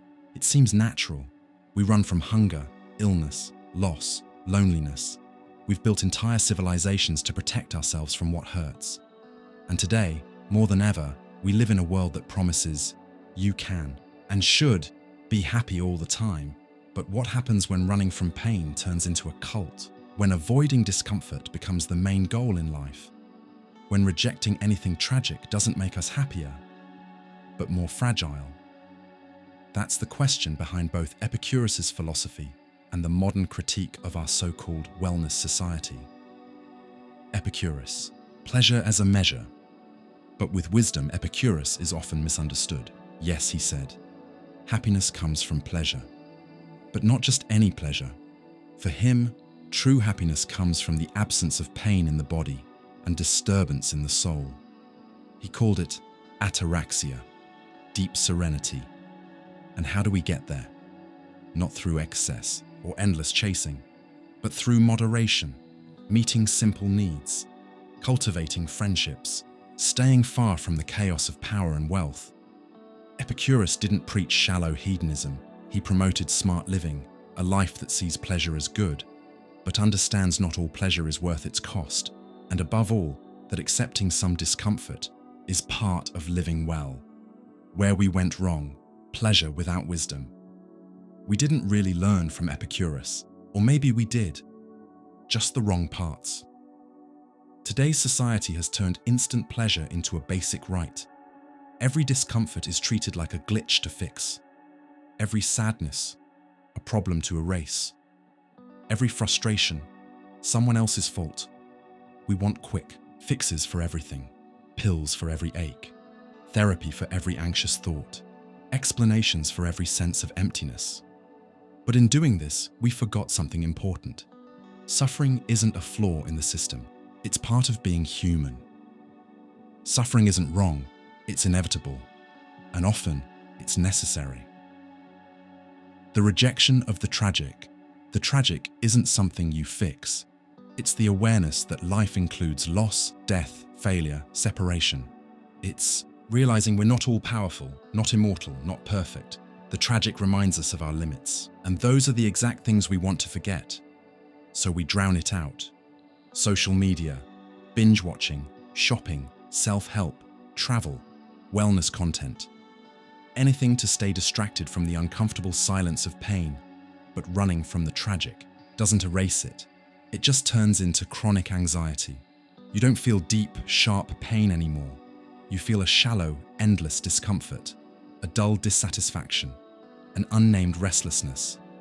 Because the tragic doesn't go away, it just changes costumes. The price of escape. Trying to avoid suffering at all costs comes with a high price. You lose depth. You lose your ability to handle hard things. You lose the opportunity to grow into someone stronger, wiser, fuller, because it's through pain that the soul grows. It's by facing the tragic that we become more real.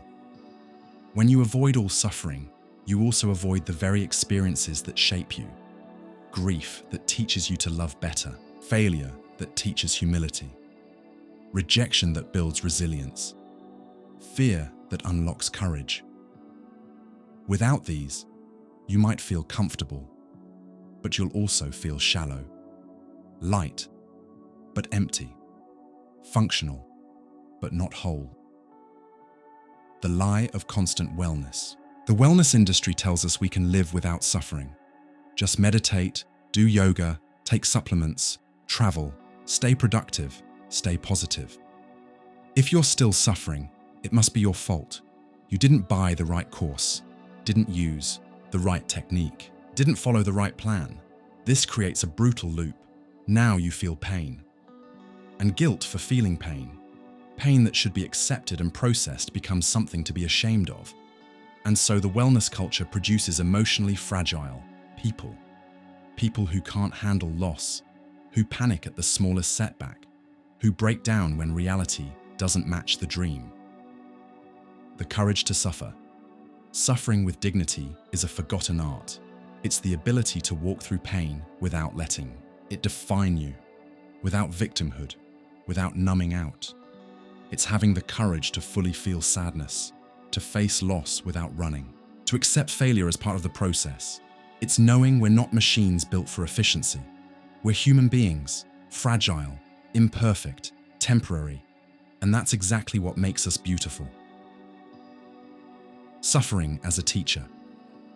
Some of the greatest human achievements came from pain, masterpieces of art, philosophical breakthroughs, acts of deep compassion. When faced with courage, pain doesn't destroy us, it shapes us. It strips away illusions, it tears off the mask, it reveals what actually matters. Epicurus understood this. That's why he praised simple pleasures. Why he taught acceptance of death. Why he encouraged a moderate life, not to avoid pain completely, but to live better with it. Necessary versus unnecessary suffering. Of course, not all pain is noble. We're not romanticizing it. Some suffering should be avoided. Some pain is the result of injustice and must be fought. But there's a difference between useless suffering, which we should stop, and the necessary pain that comes with being alive. That kind of suffering isn't a problem. It's part of the package, and trying to eliminate it only leads to more of it. Because unacknowledged pain doesn't go away. It turns into symptoms. It becomes anxiety, depression, spiritual emptiness. Walking through the tragic. Accepting the tragic isn't giving up. It's integration. It's looking at life with deeper eyes. It's knowing that love includes the risk of loss. That creating means risking failure. That living means facing the end and still choosing to keep going. Still showing up. Still committing. That's what gives life weight and value. The kind of lightness that comes from accepting the tragic isn't numbness. It's maturity. It's wisdom. It's freedom. Are you running from pain? Let me ask you, have you ever realized you were trying so hard to avoid pain that it only made you more anxious, more dissatisfied? Have you felt like your quest for constant wellness turned into another kind of prison? Sometimes, running from pain is just running from life itself, because meaning doesn't come in spite of pain. It often shows up through it. Improve, grow, evolve, optimize your routine, boost your mind, expand your awareness, be 1% better every day, never stop, never settle, never rest. That's the new sacred commandment of our era, the cult of infinite self-improvement. But what happens when the endless chase for growth stops being an act of self-love and becomes a polished form of self-rejection? When being better turns into such an obsession that you slowly start disappearing from yourself. We live in a time where even philosophy has been repackaged as a performance enhancer. Self-help, now sprinkled with quotes from Nietzsche, Kierkegaard, and Aristotle, doesn't just promise better productivity. It turns you into a walking project of non-stop self-mastery. But what are we really chasing? And what are we leaving behind along the way? The promise of the limitless human. The self-improvement industry sells us an irresistible idea.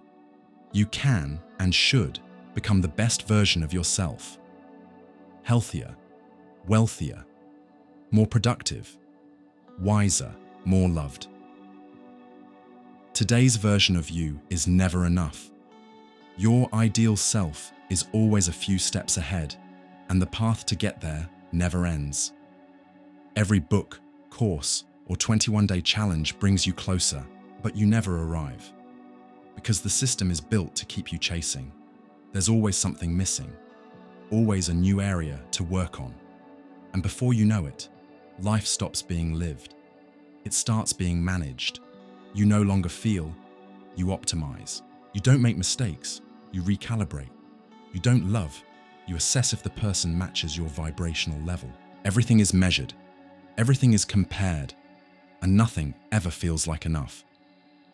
Philosophy hijacked by self-help. Philosophy, born from the wonder of existence, has been turned into another tool for personal growth. Nietzsche is used to justify endless ambition. Seneca is used to teach emotionless productivity. Aristotle is quoted to validate high-performance lifestyles. But this distorts the core of their teachings. Nietzsche spoke of overcoming, but in an existential, tragic sense, not LinkedIn-level success. Seneca taught us to accept death and impermanence, not how to crush our next meeting. Aristotle saw human flourishing as balance, not as a non-stop hustle. True philosophy doesn't promise a straight line of progress. It teaches us how to live with paradox, how to hold failure, how to accept the essential imperfection of being human. But in modern self-help, imperfection isn't tolerated. Vulnerability is weakness. Incompleteness is a flaw. Always improving until you disappear. The most dangerous message behind the obsession with personal growth is this: who you are right now isn't worthy of love. You have to earn your value. You have to prove you're evolving. You have to perform your growth to deserve your existence. And slowly, you drift away from your real self. You stop listening to your own rhythm. You follow your coach's calendar. You stop honoring your pauses. You need to be in the 5 a.m. club. You stop trusting your emotions. They're limiting beliefs that must be reprogrammed. You become a project, a high-performance profile, a walking display of constant self-improvement. And ironically, the more you perfect yourself, the less you recognize who you are. Because every time you fix something, you also chip away at your humanity. Fragility is part of life. Real life doesn't follow a perfect upward curve. It's made of highs and lows, moments of clarity and moments of confusion, days of strength and days of exhaustion. And that's okay. Life pulses. It shifts. It breathes. But in a culture obsessed with progress, Even sadness must be quickly resolved. Even doubt must be fixed. Even emptiness must be filled with techniques. So fragility, something that should be embraced, becomes the enemy. You feel low and think you failed. You lose motivation and think you're falling behind. You don't want to grow for a few days and think you're self-sabotaging. But maybe in those exact moments, you're being more honest with yourself than in your entire growth journey. You're not a project. You're not a product in constant beta. You're not a spreadsheet of optimized habits. You're not a checklist of goals. Your mystery, your flesh and dreams, your flaws and potential, your poetry and ruin. And accepting that isn't giving up on growth. It's growing deeper, more honestly, more fully. True progress isn't becoming more perfect. It's becoming more whole. And being whole means being imperfect too. Stopping the chase isn't quitting. Sometimes, the bravest thing you can do is to stop chasing, stop pushing, stop performing, stop hurting yourself for a version of success that was never really yours. Pause, just to listen to your soul without a 90-day plan. Pause, just to feel what's alive in you, even if it won't make a good Instagram caption. Pause, just to be. No upgrades, no improvement, just being, like breathing, existing, without needing to explain why. A new way, growing without pressure. Imagine a life where growth isn't a duty, but a natural result of being truly present with yourself, where change happens, not because you feel broken, but because you're curious, alive, engaged with the world, where you can mess up without falling apart, where you can have bad days without feeling like a failure, where you can exist without needing to prove anything. That's real flourishing. It's what happens when you meet yourself honestly, instead of fighting against who you are. And you? Let me ask you, have you ever felt like you were trying so hard to grow that you started losing touch with yourself? Have you realized that all your progress was pulling you further away from your peace? Sometimes the person who's always trying to improve is really just trying to escape from who they already are, and who you already are deserves to exist. Few things are as dangerously seductive as being right. Being right gives you control, superiority, structure. Being right means winning. It means dominating. It means proving that you're right and the other person is clearly wrong. But what happens when the need to be right outweighs the desire to understand? When reason becomes a weapon instead of a tool, that's when thinking stops being a search for truth and starts becoming a performance of the ego. You don't care about knowing anymore. You just want to win. And in that mindset, every conversation becomes a debate. Every exchange turns into a competition. Every disagreement feels like a threat. You stop having dialogue. You start fighting. Being right becomes more important than being connected to what's real. And at that point, you can be completely logical and still completely blind. The sophists and the strategic use of reason. In ancient Greece, the sophists were masters of rhetoric. They were traveling intellectuals who taught the art of persuasion. But unlike Socrates, Plato, or Aristotle, they didn't care about truth, only about winning the argument. To them, it didn't matter if what you said was true.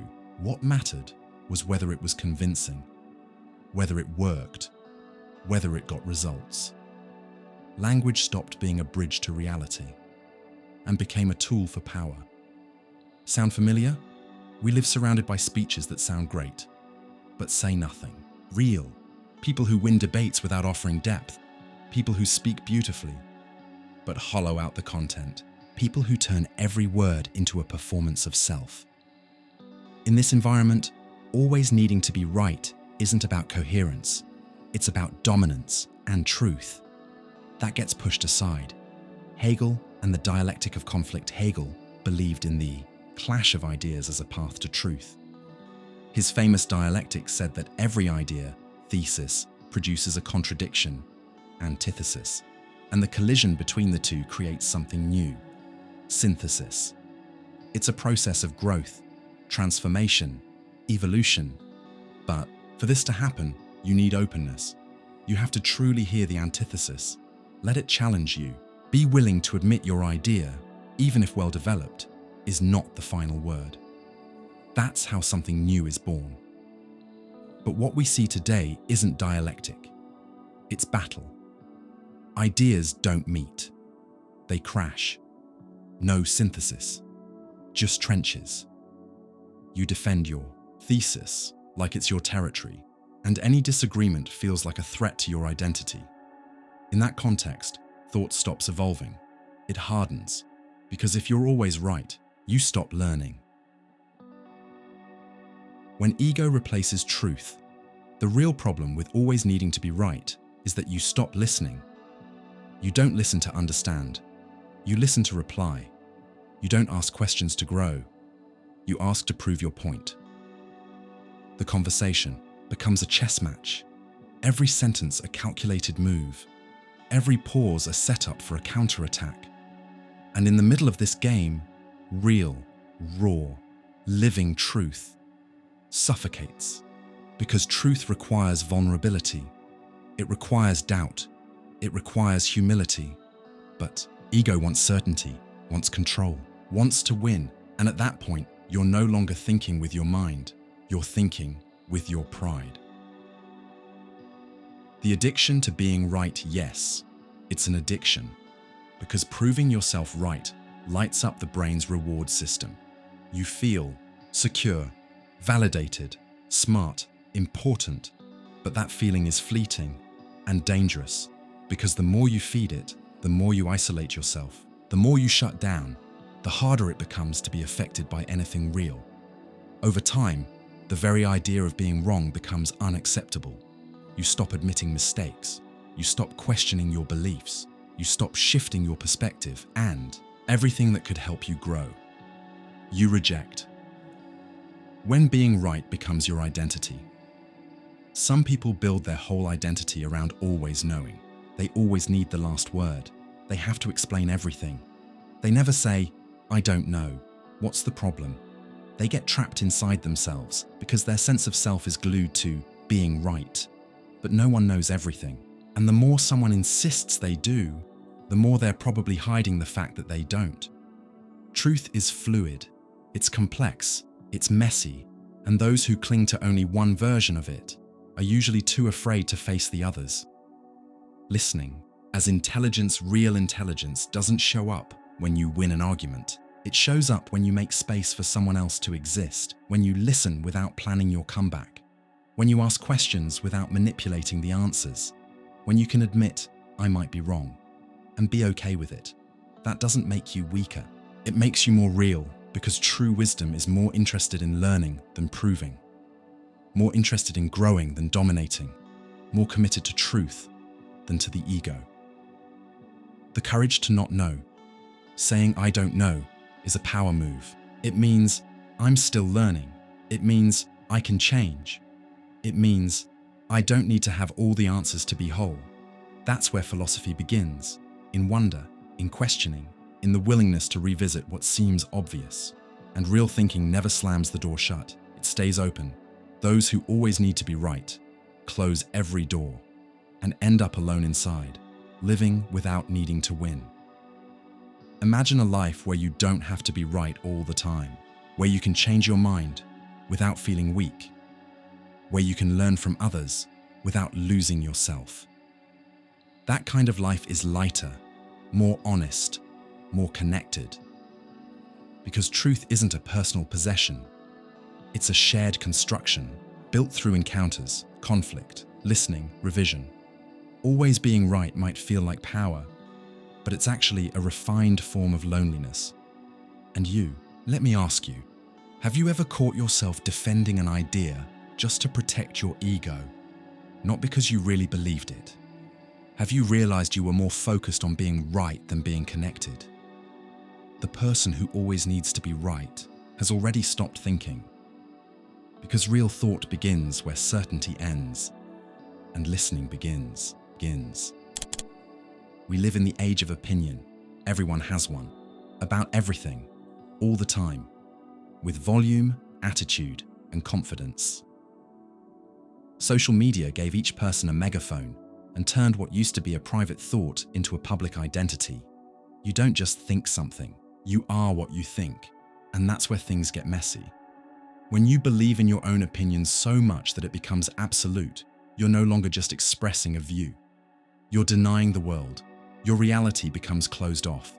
You stop listening. You stop engaging. You only look for confirmation. What should have been freedom of thought turns into a shrine to your own perspective, a kind of radical relativism where everything is valid, as long as it's my truth. But what's left of reality when everyone has their own version? And what's left of real thinking when nobody questions themselves anymore? Opinion. As identity today, opinion has become personality. How you position yourself is treated as who you are. You believe something. Boom. You've chosen a side, a tribe, an enemy. And that might look like confidence, but often it's just insecurity disguised as conviction. Because if you have to shout your opinion so loudly, maybe you're not that sure of it yourself. Maybe you're just trying to prove your worth through what you think. And when your identity gets tangled up in your opinion, changing your mind feels like betraying yourself. It feels like being weak, like being inconsistent. So you cling to that belief with everything you've got, even when facts contradict it, even when the world changes, even when deep down, it no longer fits. Radical relativism. Everything counts, nothing matters. Radical relativism says everything's relative. No one can say what's right or wrong. Everyone has their truth. End of story. At first glance, that sounds like freedom, like tolerance, like democracy, but taken to the extreme, it destroys any sense of shared reality. If everything is valid, then nothing can be questioned. Not hate, not prejudice, not harmful ideas. And anyone who tries to challenge something gets labeled an oppressor, close-minded, arrogant. But real thinking requires standards. It requires contrast. It requires the ability to say, not every opinion is equally valid. Some ideas are better than others. That's not arrogance. That's intellectual responsibility. Letting go of that in the name of extreme tolerance is just accepting anything, which eventually means nothing has real value. Social media, the factory of unshakable opinions. Social media turned personal opinion into a public product. Likes, shares, comments. They all reinforce the belief that what you think is important, special, unique. But what's really being validated isn't the truth of your thought. It's the image of you holding that thought. You're not sharing to connect. You're sharing to perform who you are. And the more applause you get, the less doubt you feel. You end up in a bubble where everyone agrees with you, where no one challenges you, where everyone thinks the same. And from inside that bubble, you shout, "This is my truth." But a truth that's never been challenged isn't truth. It's comfort. And an opinion that's never been questioned, just stubbornness in disguise. The difference between opinion and reality. An opinion is a perspective, a point of view, an angle. Reality is what still exists even when you change your mind. You can believe fire doesn't burn, but it still burns. You can believe someone is too sensitive, but they still feel pain. The confusion starts when we treat opinions like facts, when what I feel becomes what is, and worse, when what I feel becomes something no one else is allowed to question. Of course, feelings matter, but they don't define reality on their own. If everything I feel is instantly true, then no one can talk to me. They can only agree, only applaud. That's not freedom of expression. That's emotional dictatorship. Thinking requires discomfort. Philosophy starts where certainty ends. Why do I think this way?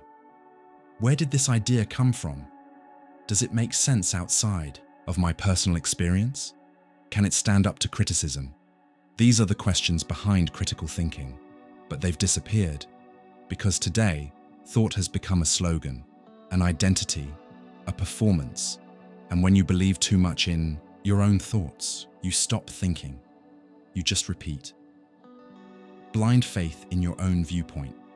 Yes, there's such a thing as blind faith in your own opinion. The belief that because it came from inside, it must be valid. That because it's mine, it's legit. That because I feel it, it can't be challenged. But that's dangerous because it stops you from growing, from changing, from being challenged. Blind faith in your own view builds internal walls. You don't have dialogue. You preach, you don't listen, you impose. And in the end, you lose the two most precious parts of real thinking, reality and doubt. Being honest means being willing to change. Having an opinion is easy, thinking is hard, and real thinking means being open to rethinking. Doubt doesn't make you weaker, it makes you more human.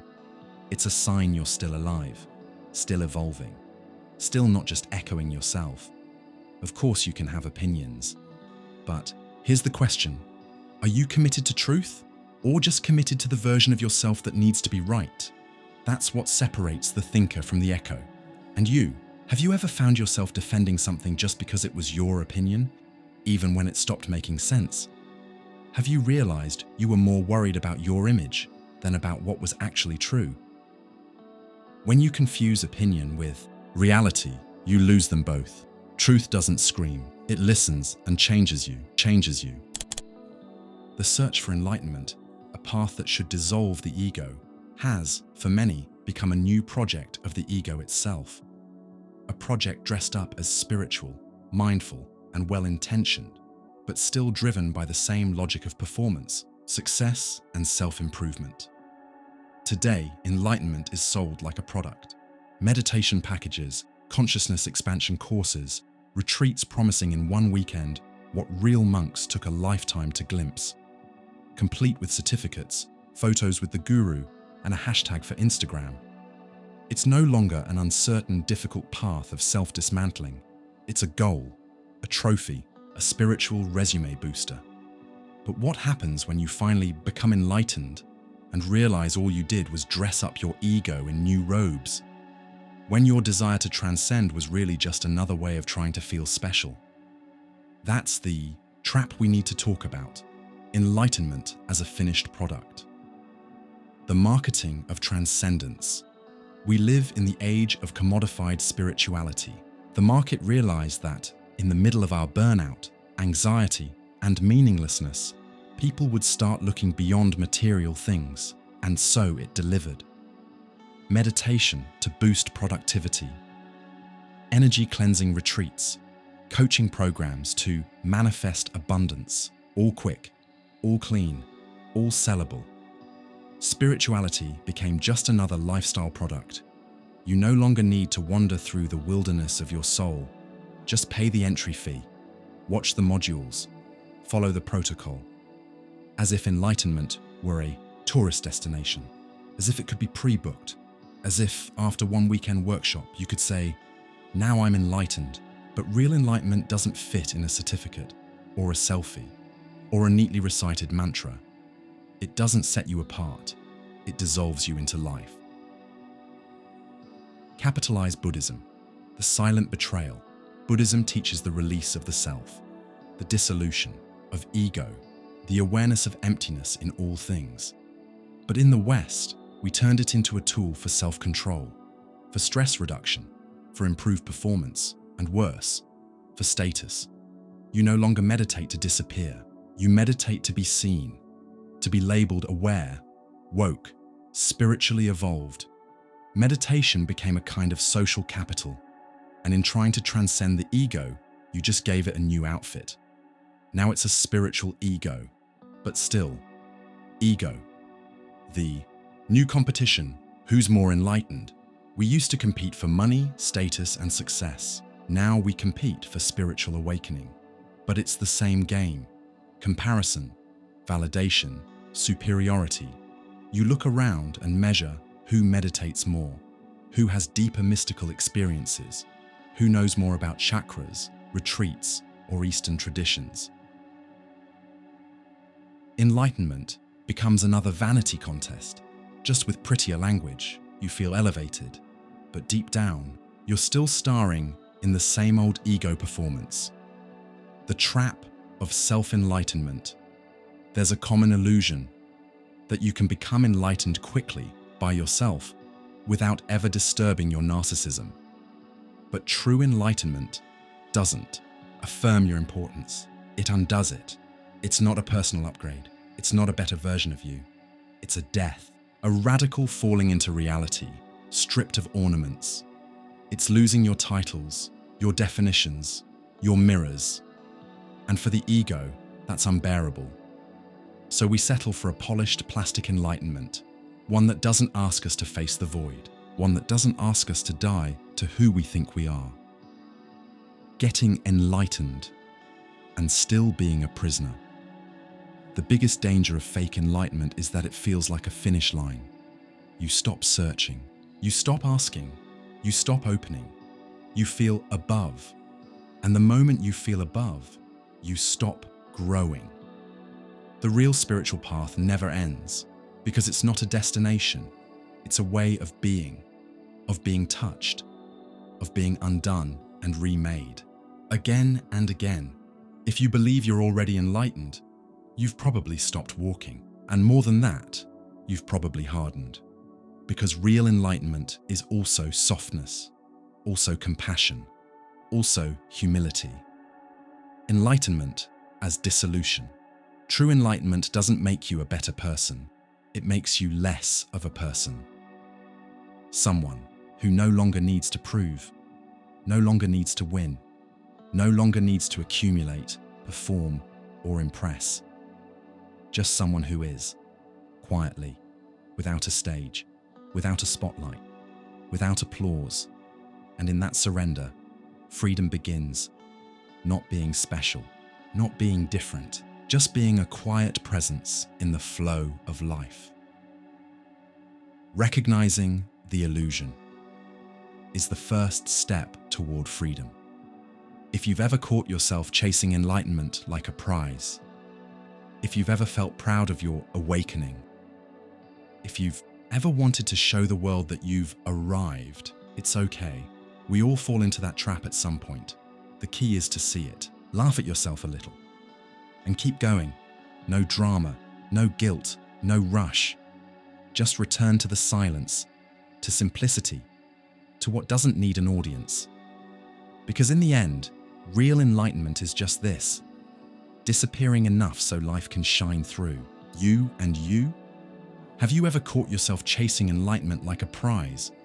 Felt that you were using spirituality to reinforce your ego instead of letting it go? If you seek enlightenment like a trophy, you're just building a golden cage for your own ego. Real freedom begins when you no longer need to be anything, not even enlightened.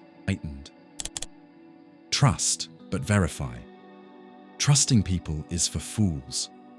Everyone has a hidden agenda. The more you trust, the more you get hurt.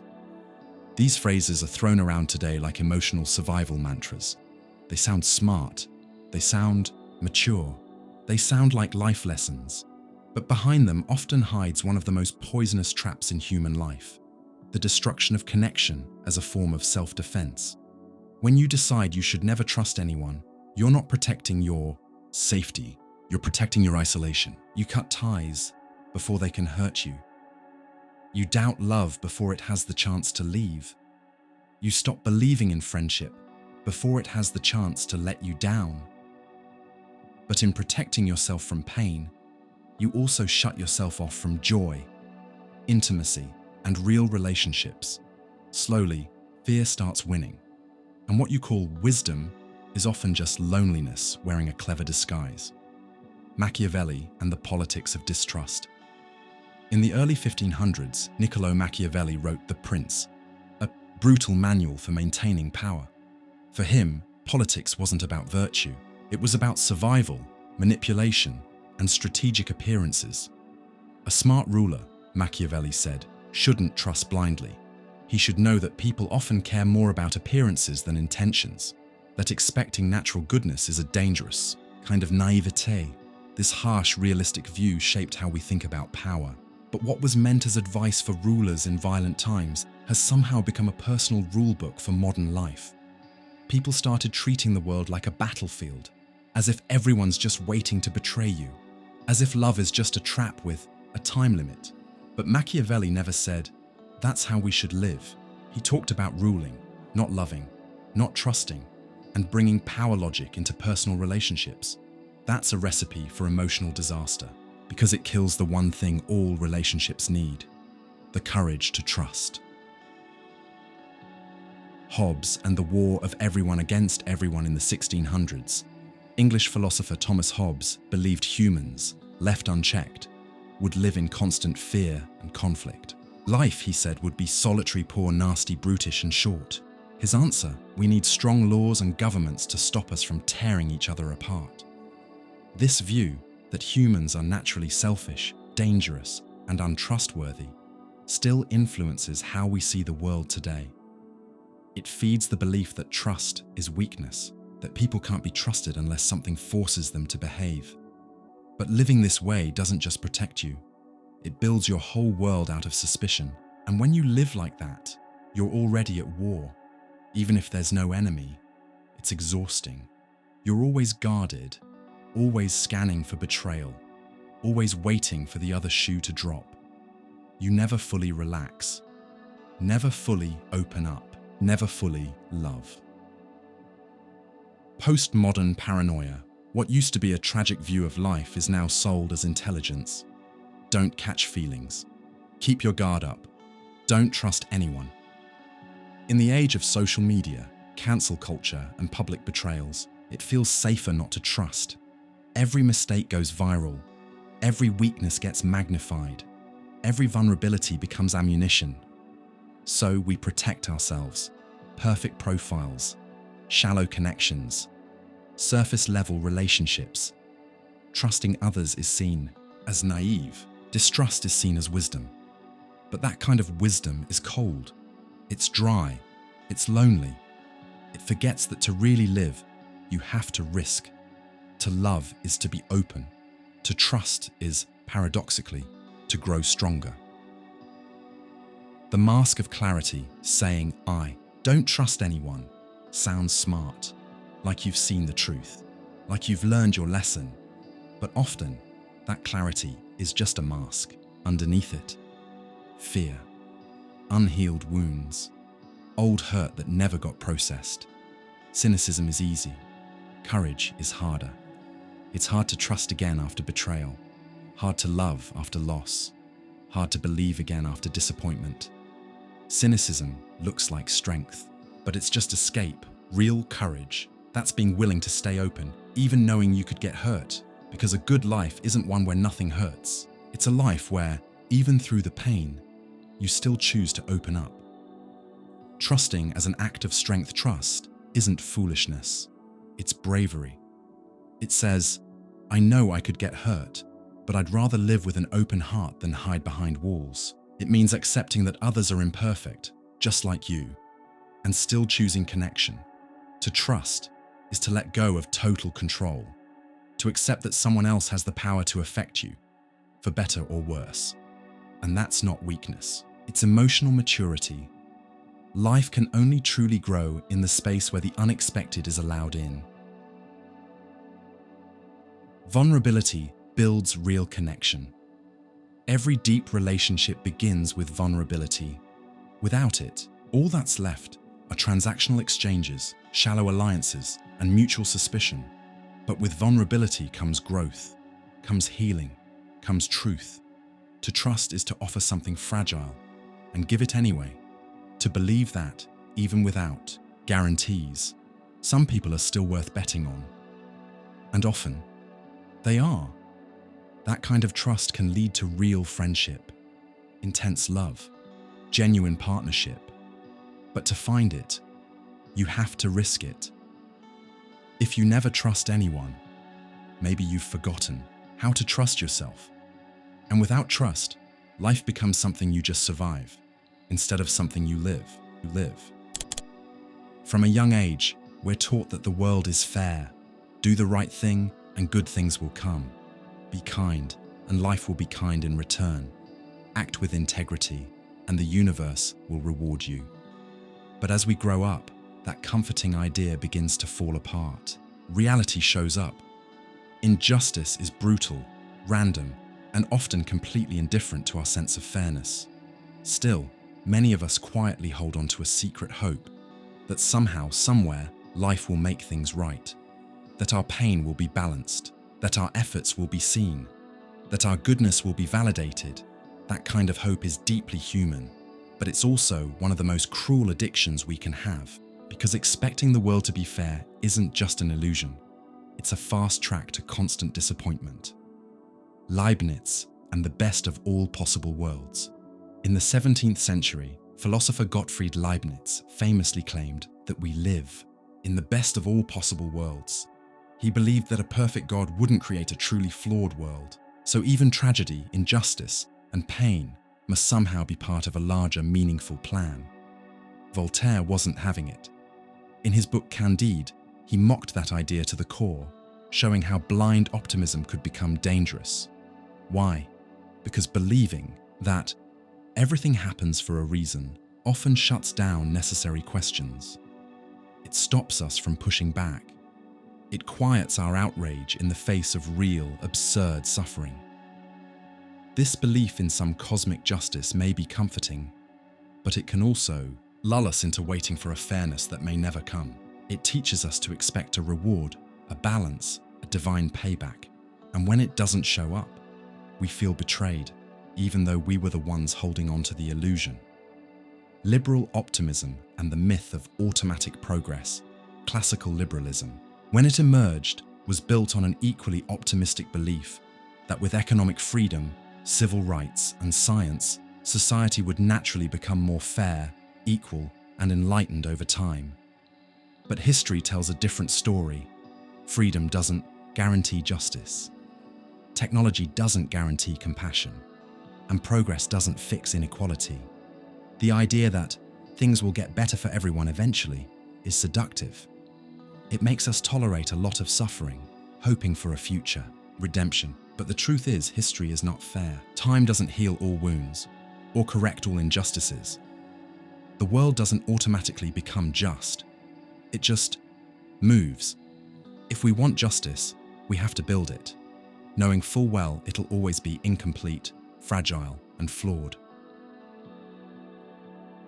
Childhood, beliefs that don't want to die. As kids, we believed adults had all the answers. That good would triumph. That rules were fair. That pain would be compensated eventually. Those beliefs helped us feel safe enough to grow. But if we never update them, they turn into quiet bitterness. Because becoming an adult means crossing a hard line, accepting that justice isn't guaranteed. Bad things happen to good people. Hard work often goes unnoticed, and pain rarely arrives in proportion to what we deserve. That's a hard truth, but it's also necessary. If we don't face it, we'll stay trapped, waiting for life to correct what feels wrong. But life doesn't always correct itself, and the longer we wait for it, the more it hurts. Hope as addiction. Hoping the world will be fair is like drinking poison in small doses. With every injustice, you cry, "This isn't fair!" With every painful loss, you think, "This shouldn't have happened." With every unexplained failure, you ask, "What did I do wrong?" But maybe you didn't do anything wrong. Maybe merit and outcome aren't always linked. This addiction to hope keeps you hanging by an invisible thread, waiting for life to magically balance the scales. But in real life, the scale doesn't balance itself. And sometimes, it never will. Hope that isn't grounded in reality becomes a trap. It ties you to expectations you know, deep down, are unsustainable. The courage to let go of the illusion. Letting go of the dream that everything happens for a reason isn't cynicism. It's not giving up. It's not turning cold. Actually, it's the opposite. It's choosing to act even when there are no guarantees. doing the right thing even when no one's watching, loving without expecting it to be returned, fighting for justice, knowing it might never be complete. That kind of courage is rare because it asks you to find meaning without applause, to keep showing up with integrity, even when the world gives you nothing back. That's tragic maturity. It's facing a world that often doesn't care and still choosing to care. Meaning through action, not through expectation. When you let go of waiting for fairness, something powerful happens. You become present. You do good simply because it feels right. You love because you want to, not because you're expecting something in return. You stand for justice because it matters, even if it doesn't always work. Life stops being a future promise and becomes a daily choice. A quiet, internal commitment to what you believe in. Not because you'll get something out of it, but because being that kind of person is already the reward. So let me ask you, have you ever found yourself waiting for life to be fair and realizing that wait was slowly breaking your spirit? Have you felt like the pursuit of fairness became a kind of invisible prison? Because waiting for the world to be just is often just postponing your peace. And real freedom? It's doing what's right, knowing no one owes you anything. And if you made it all the way here, all I can say is, thank you, truly. Thank you for walking with me through these 20 themes, for reflecting, questioning, maybe even feeling uncomfortable, for allowing yourself to dive into ideas that don't offer easy comfort, but invite real transformation. These conversations aren't meant to be final answers. They're invitations to think deeper, to look inside with more courage, and to live with more presence, even through the harder parts of life. If any of this spoke to you, please like the video, subscribe to the channel, and share it with someone who's also looking for something deeper than empty motivational quotes. Here, philosophy isn't some distant theory. It's a tool for awareness, a mirror, a challenge. And if you want to keep going on this journey, stick around. There's so much more waiting for you. More topics, more reflections, more real talk that doesn't sugarcoat, but helps you see the world through a different lens. We're just getting started. Together, thinking and living with more honesty. See you in the next video.